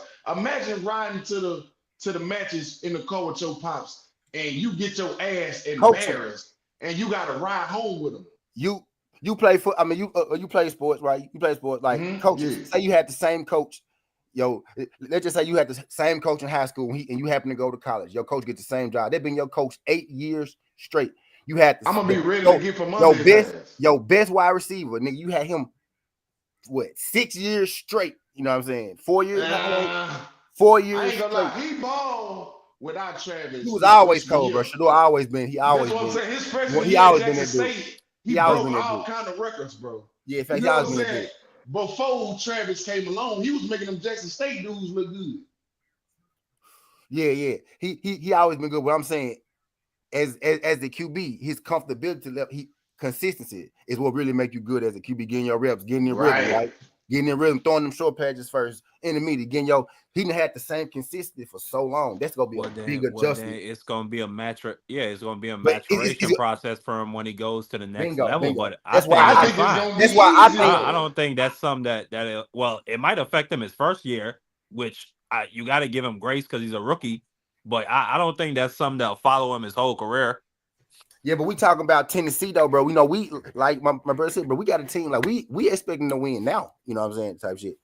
I think Cam is more mentally ready because he already been a backup. He already been not recruited. I don't know because CJ is gonna come back with all three of his receivers. I think they're gonna probably get a new. CJ, exactly, and they're gonna get a new left tackle for him. The whole defense. I'm high on CJ. I've been high on CJ. I'm high on CJ since Ohio State. I'm mad they got CJ. That's why I need the quarterback. But what I'm saying, y'all gonna be contending for a wild card spot. Nah, because we gonna win the division. I don't think that's fucked up, bro. Marky Dan, you fucked up, boy. He young. I'm just stating the facts. Yeah. He's young, so I expect him to only know football for about 2 years. Bro. Y'all ain't in the division, bro. I'm sorry, bro. Listen, we had a down year this year, bro. Yeah. I mean, you know, we Mark Young, so I locked that expect him. motherfucker up in week 13, week 14, bro, on the down year, bro. Next year, when they already dropped the schedule, we looking good. We looking like about 11, 12. And all we got to do is get our old line together, bro. That's it. That's all we got, bro. We gonna sign Sting in the offseason.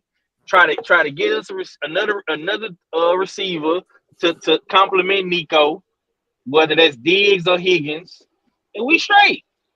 You spend that free agency money on them linemen. We gonna get old boy from the Chiefs. Yeah, we finna drop a bag on him and that guard, that right guard. We need that. But I ain't gonna lie though. To be honest, Cam would fit better in Tennessee. That's what I'm just because he fit but no, just hear me out. On situational wise. Because I don't think Cam is marketable in New York. But Shador is. Right. Perfect. I think Cam, the underdog role, the villain, he'll fit in Tennessee. Bingo. It's about fit. It's about fit. You know what I mean? And then look, I thought you something else because you basically said the same shit I've been saying all year. I thought you something else. Don't he kind of look like Steve McNair just a little bit? Just like if Steve McNair was born in the 2000s, he would look like that, bro. You know, he would look like him. And the number one trait about him in McNair, there's a difference between him and Shador. Cam got that edge about him. Like he ain't forgot that I ain't get recruited. Bingo. He ain't forgot nothing. So he continuously and even in the drafting process, a lot of teams like, oh, he's a little too edgy. Right. He's this, that. And that's what I'm saying. That's what Tennessee need. They need somebody like he's competitive. He's competitive. No, Cam is competitive to the degree of Michael Jordan. Yes, for sure. He's that kind of competitor. Yeah, I give him that. Yeah. But Cam is a little. It's the thing. I love Cam. I've been watching him so long. I know him too good. Cam, sometimes he get a little careless. He get a little. You know, our quarterbacks have deficiencies, but I feel like he will be a lot more successful in Tennessee than going to a New York because they're gonna crucify him. And the way Cam set up, I don't think this would be a healthy environment. I like him going to Tennessee. He'll be talking shit to everybody. Everybody, everywhere. And it won't work because Cam really a dog.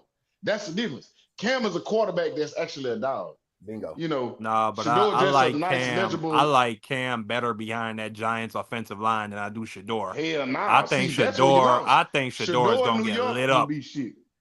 I think Shador is gonna get lit up first year in New York for sure. But I think it's a better fit though for him and what's going on. I'm thinking longevity. I ain't gonna say maybe in terms of season.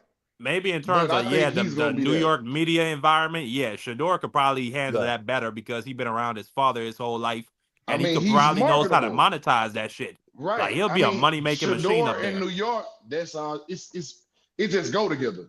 Cam kind of low key, quiet, calm. No, Shador got the flash to him. He got the glare. He got the $1 million smile and shit. He got the persona for New York media. Yeah, you see what I'm saying? Cam will fit better in Tennessee or Cleveland.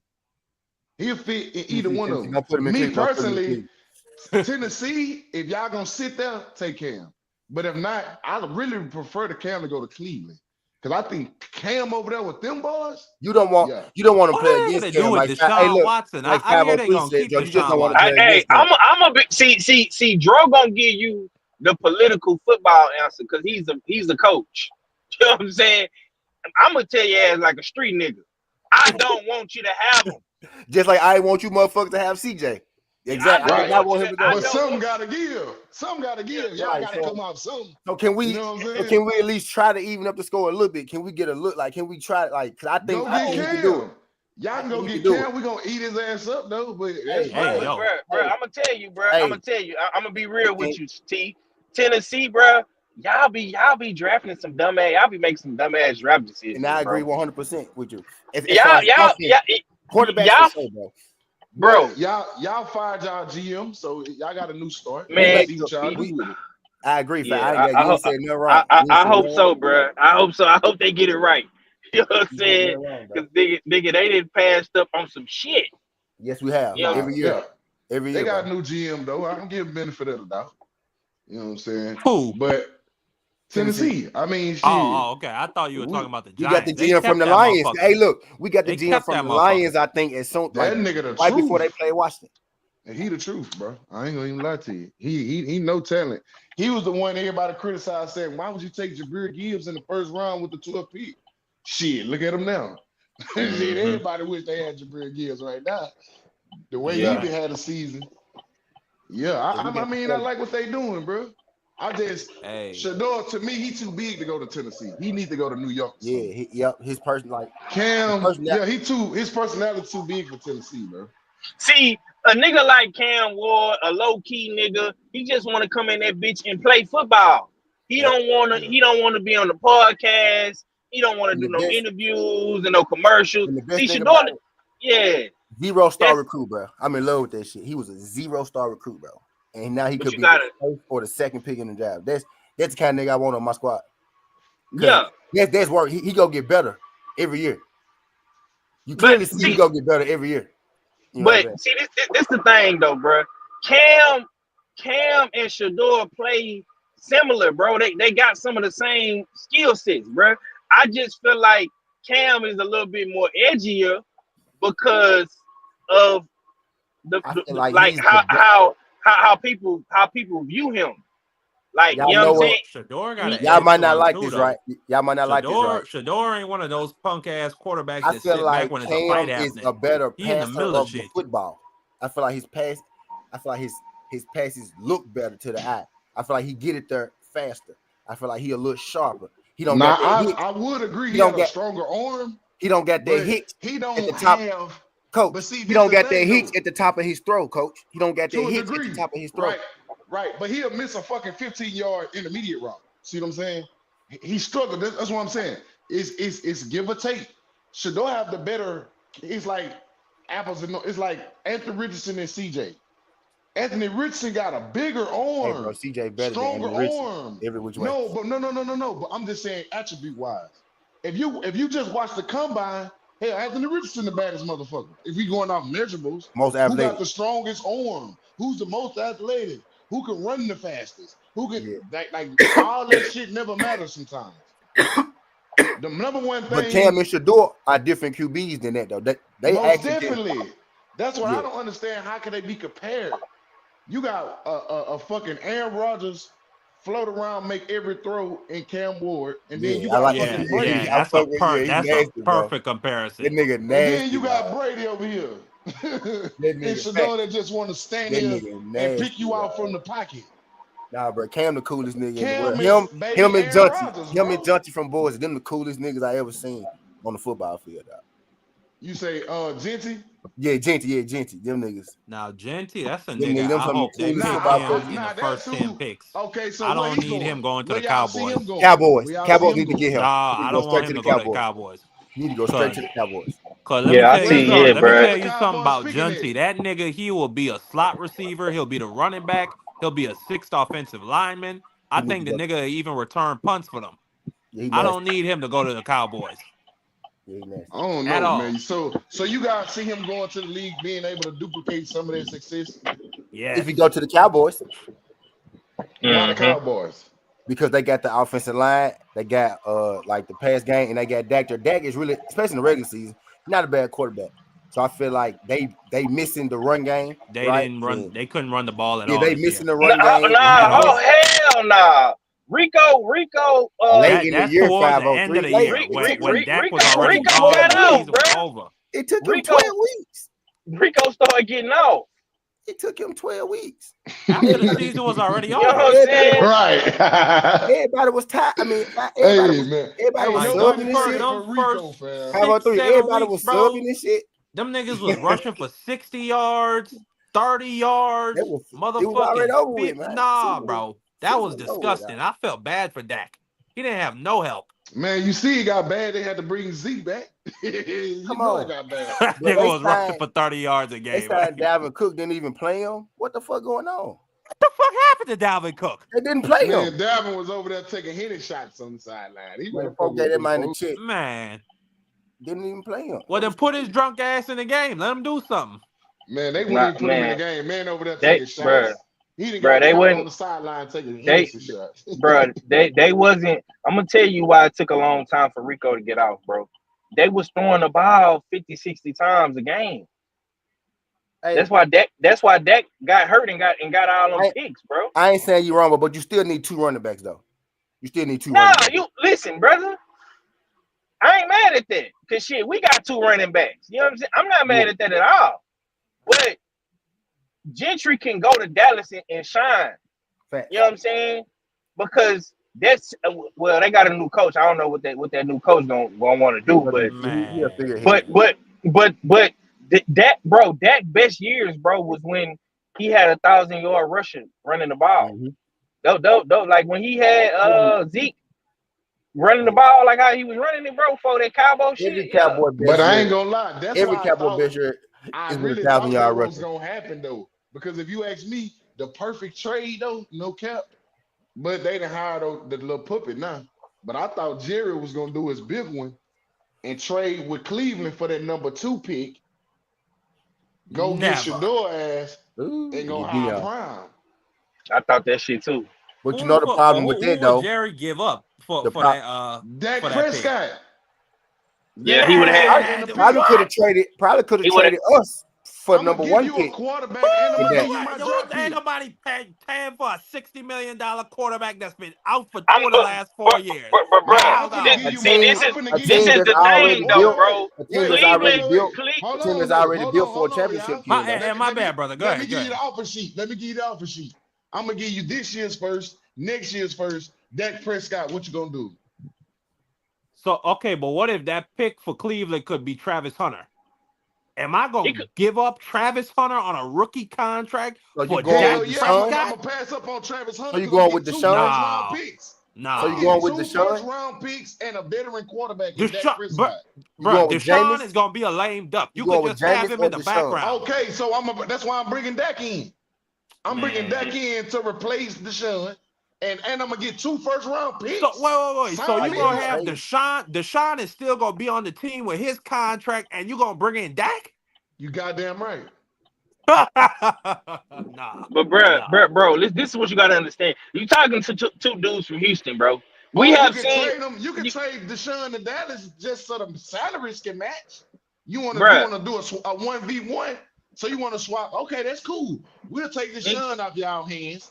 So now y'all got 2 overpaid. Niggas gotta understand, bro. Quarterbacks. Deshaun going back to Dallas. Deshaun going to Dallas. We're gonna give y'all 2 first-round picks and Dak Prescott. Why would we switch bum ass quarterbacks when I can just keep my bum ass quarterback? Because Dak a better bum ass quarterback. Dak is not a bum, bro. Bro. I was about to say, bro. Dak. Man, listen, bro. If you put healthy Dak in Tennessee this year, we make the playoffs. Dak just balled out with a 1,000-yard rusher. What are you gonna do with Nick Chubb? What are you gonna do about the youngster they got over there? That's a perfect team. If you put Dak back with Tony in Tennessee, we make the playoffs. Man, you put Dak in Cleveland, they're AFC 3. If it don't work, everybody in Cleveland, Stefanski, the GM that they've been holding on to, all them niggas, the whole building getting swept out. Everybody's gonna get fired anyway. Bro, I'm telling you right now, bro. Dak Prescott is the best move for Cleveland because Deshaun ain't it, bro.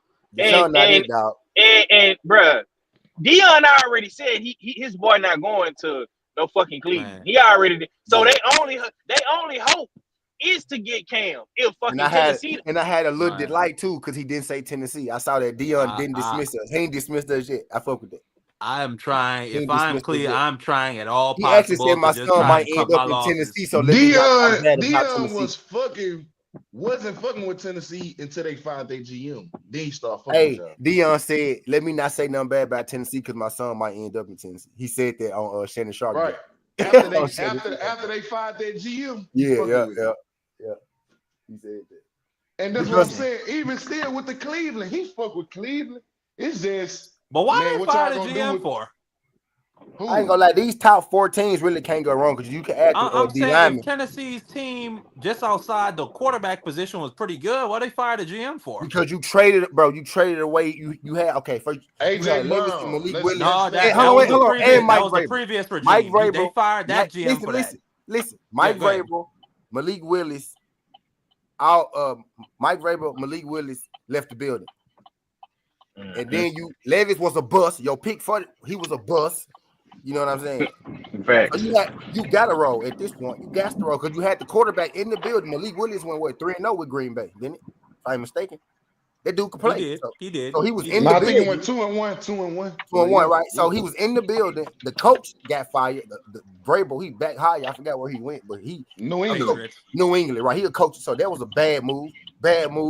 Quarterback, bad move. 3 strikes. Your ass is out. Yeah, bro. you out of there, brother. Your ass is out, Mark. You're out of Well, there, that's brother. the case, Man. then why the Giants say fire their GM? Well, then again, that's the Giants. Because they stupid. Yeah. Now the Giants GM is like a family. Them folks so rich, like they should Shit, get paid. Like they should be they paid forgot. now. I guess Tennessee forgot they goddamn Derrick Henry. That nigga traded. And we let go Derrick. Come on. And we let go. That's 4. And we let go Derrick Come on, Henry. Derrick Henry, bro. You tripping. And we let go Derrick Henry. When the that's Again, that was the previous regime, wasn't it? No, that was the same dude. Oh. Damn. Yeah, bro. Derrick Henry. That was probably 1 year, bro. He put the Ravens 1 year. That probably was their best pick ever, and besides McNair and Eddie George. Vince Young was a great pick, bro. Jeff Fisher killed him. I'm standing on that. Well, I'm a Houston guy, and Yeah. I plead the fifth on. I ain't gonna lie. I think Vince ain't want to be there, and he just used Jeff, bro. It was Jeff. Jeff made it hard for Vince. Jeff wasn't that bad though, bro. No, Jeff. That nigga was fucking up, bro. He got the second. He got the Vince second Young worst was record. fucking up, bro. He got the second worst record ever. No, not ever. We know Vince Young was fucking up because the motherfucker was here clubbing when he supposed to be out there in Tennessee. But that was doing what he supposed to be doing. When that nigga's stressing you at work, you gotta let out that tension somewhere. It was already done during the season. It was already this done. ain't no off season. No, this Monday through Friday. It was already done, dog. It was already done. So it's hard to win. It's hard to win when you know the coach not on your side. It's when you know he don't want. You know he don't. Vince Young just. So Vince Young took us to the playoffs. I love Vince Young. Man, look here. I don't give a fuck about Vince Young. In my opinion, team to the playoffs when I think of Vince Young, that nigga didn't even get drafted. He just stayed at Texas for the rest of his life. Now we ain't always win. Fame, we ain't always win, but nah, bro. He took his team to the playoffs for sure. Man, fuck Vince Young. Only team y'all beating. That's the only team y'all was beating. That's the only team he got up to play. Who? The Texans. Vince Young would go crazy on the Texans every year. Bro, Vince Young was a winner, dog. He was a winner. Hey, look. No. Vince Young was sad that the Texans didn't pick him and they picked Mario Williams over him. He was fucked up about that. Yeah, that was dumb. That was dumb on y'all part. I mean, I'm glad y'all did though. But now Vince Young, looking at what he did with y'all, we made a good pick. Nah. He got us to the playoffs. I don't think y'all never got to the playoffs with Mario. Yeah, we got to the playoffs. We just ain't do shit. We got knocked out the first round. That one time. But we got a couple Pro Bowls out of his ass. I mean, yeah, we got a couple double-digit sacks, couple years of double-digit sacks. But I mean, out of all the three, Reggie Bush was the pick anyway. Shit. Reggie Bush was the biggest technical. Reggie Bush was the biggest bust out of that. Who? Reggie? Nah, he wasn't the bust. He won a chip. They won a Super Bowl on Reggie Mack. Bro, my Reggie had one good game in the Super Bowl. Reggie had a whole season where he rushed for negative yards 1 year, bro. Come on, dog. But I'm saying young Reggie was the truth. No, bro, he was athletic, bro. It never correlated. He was athletic. Him and Sean Payton had some shit going on when they was together. It never correlated with Reggie, dog.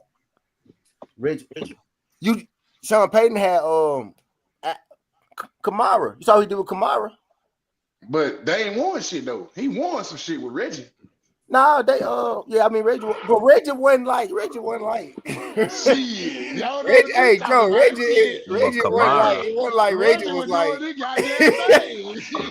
wasn't like Reggie was, you know what I'm saying? Shit, I don't know what you remember, but Reggie was I go look at Reggie. Reggie probably had like 400, like 300. Man, Reggie, hell nah, you sleep. Young Reggie? No, bro. Now go look at Reggie's seasons. Go look at Reggie's seasons, dog. Go look at Reggie's seasons. If you go back Reggie to barely was getting 500 was yards, man. Reggie barely was getting 500 yards. Reggie was him. Reggie was barely getting 500 yards. I don't know about Reggie in the NFL, but Alvin Kamara was him.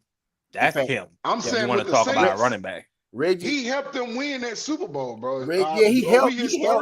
But Reggie was, bro. We thought Reggie was gonna be one of the best players to ever play, type shit. Nah, yeah. See, Come on, man. Kamara Come out. had Yes, a you did. 900. Come out of That's USC. not the case. Coming out of That's USC, definitely yes, you did, dog. Yes, you did. Yes, you did. Nah, Coming out I'm of saying USC. no. I'm saying that just wasn't realistic expectations. Nah, he was though, bro. Compared to what he was doing. He could have been Saquon Barkley, bro. He could have been Saquon Barkley, dog. Man, Saquon just became Saquon. How many years Nah, later? Saquon always been. Nah, Saquon always been that dude, bro. Since his All right, rookie so season. what do you have to show for it then? Come on now, stats guys.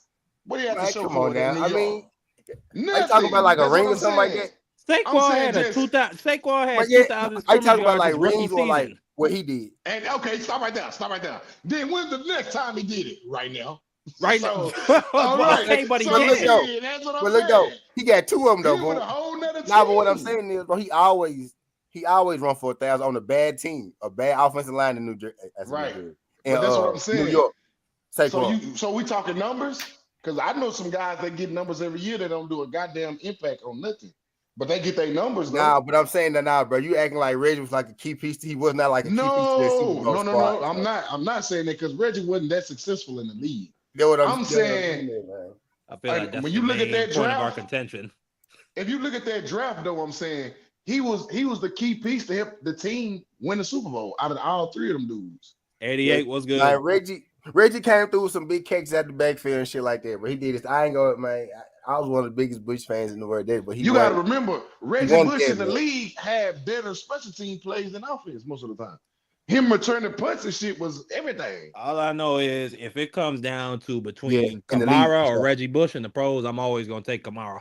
And Kamara was different. That's what I'm saying. Bush was supposed to be. I said, yeah. Bush was supposed to be like those guys, bro. That nigga Kamara. He was supposed to be them, though, is what I'm saying, Joe. He was supposed to be one of them. That nigga Kamara could run go routes, crossing patterns. Let me ask y'all a question, though. Did Kamara look like Reggie Bush in college? No, the fuck he did not. At Tennessee, he was nasty. I mean, didn't he take somebody's job at Tennessee? He was nasty. No, he jumped in the portal of Alabama. He went to Bama, right? He couldn't get on the field, and he went to Tennessee. Right. And he took somebody's job, somebody who was an established starter in the SEC. Nasty at Tennessee, dog. Not quite like Reggie, not like Reggie, not quite. Come like on Reggie. now, that's I ain't gonna give you that. That's what that's what I'm saying. Because Reggie was so cold in college, bro. You thought he was gonna be a better coach than that. It make you think. Nah, it make you forget that how physical and how of an adult the league is. Reggie Bush make high school, 18, 19, 20-year-olds look stupid. But then when you get in this league and you got to get hit by these grown-ass men with 10 children, that shit hit different. And his body just didn't hold up. He started getting them injuries. Reggie Bush ain't never get hurt at USC. Shit, he got in that league. Hell, he was in the blue tent for real. I came in late. I just came back from the radio, but I know you're talking about Reggie. But Reggie Bush was the man in college, and I know because I'm a Notre Dame fan, and he used to bust our ass every year at USC. But I think injuries, like 88 Sports Talk said, kind of messed him up a little bit because he was supposed to be the man in the pros. You know what makes sports great? Because we was talking about Vince Young, and you saw how we ended up on Reggie Bush. That's because they tied together for life through their college football game that they play. But anyway, and we ain't do that on purpose either. But anyway, But Tommy, the game about to start. I just want to get my pick quick. I got of course my birds. The birds are going back to the bowl, nigga. We winning 24-17. Jaden Daniels, great season, all that shit, son. Try again next year. The birds are going to the bowl, nigga. So which Jalen Hurts showing up today? I got like 20. The Jalen Hurts that's not going to turn the ball over and is going to put us in a position to win. That Jalen Hurts. Okay. I think the world too hard on Jalen Hurts, bro. I think Jalen Hurts is a little better than people give him credit for. Jalen Hurts is playing within our system. It could be my Alabama bias too, though. There could be my Alabama bias. I think it's your Alabama bias because I'm a Houstonian. There could be my Alabama bias too, though. I'm a Houstonian. I know his pops. Like, shit, they don't make no excuse. But Jalen Hurts is not a bad quarterback, bro. But it's always a but. But at the same time, he missed too many easy throws, bro. That's irks. But can you make the big throws when they count, or the big plays when they count? With they've yet to be seen. He can make the big plays. Now he's a Super Bowl quarterback. Now winning, he's a Super Bowl quarterback. Don't do him like that. Hey, let me say something. Last year, Super Bowl quarterback. Let me say something. Last year when we went 10-1, and people were shitting on our team and saying it's so terrible. The only reason we were 10-1 last year was because of Jalen Hurts. That team was fucking awful. On his back, it was terrible. On his back, and bro. once he started playing bad, the rest of it fell apart, right? Okay, but now we got a spark plug in the name Saquon Barkley. That's gonna close out games for us.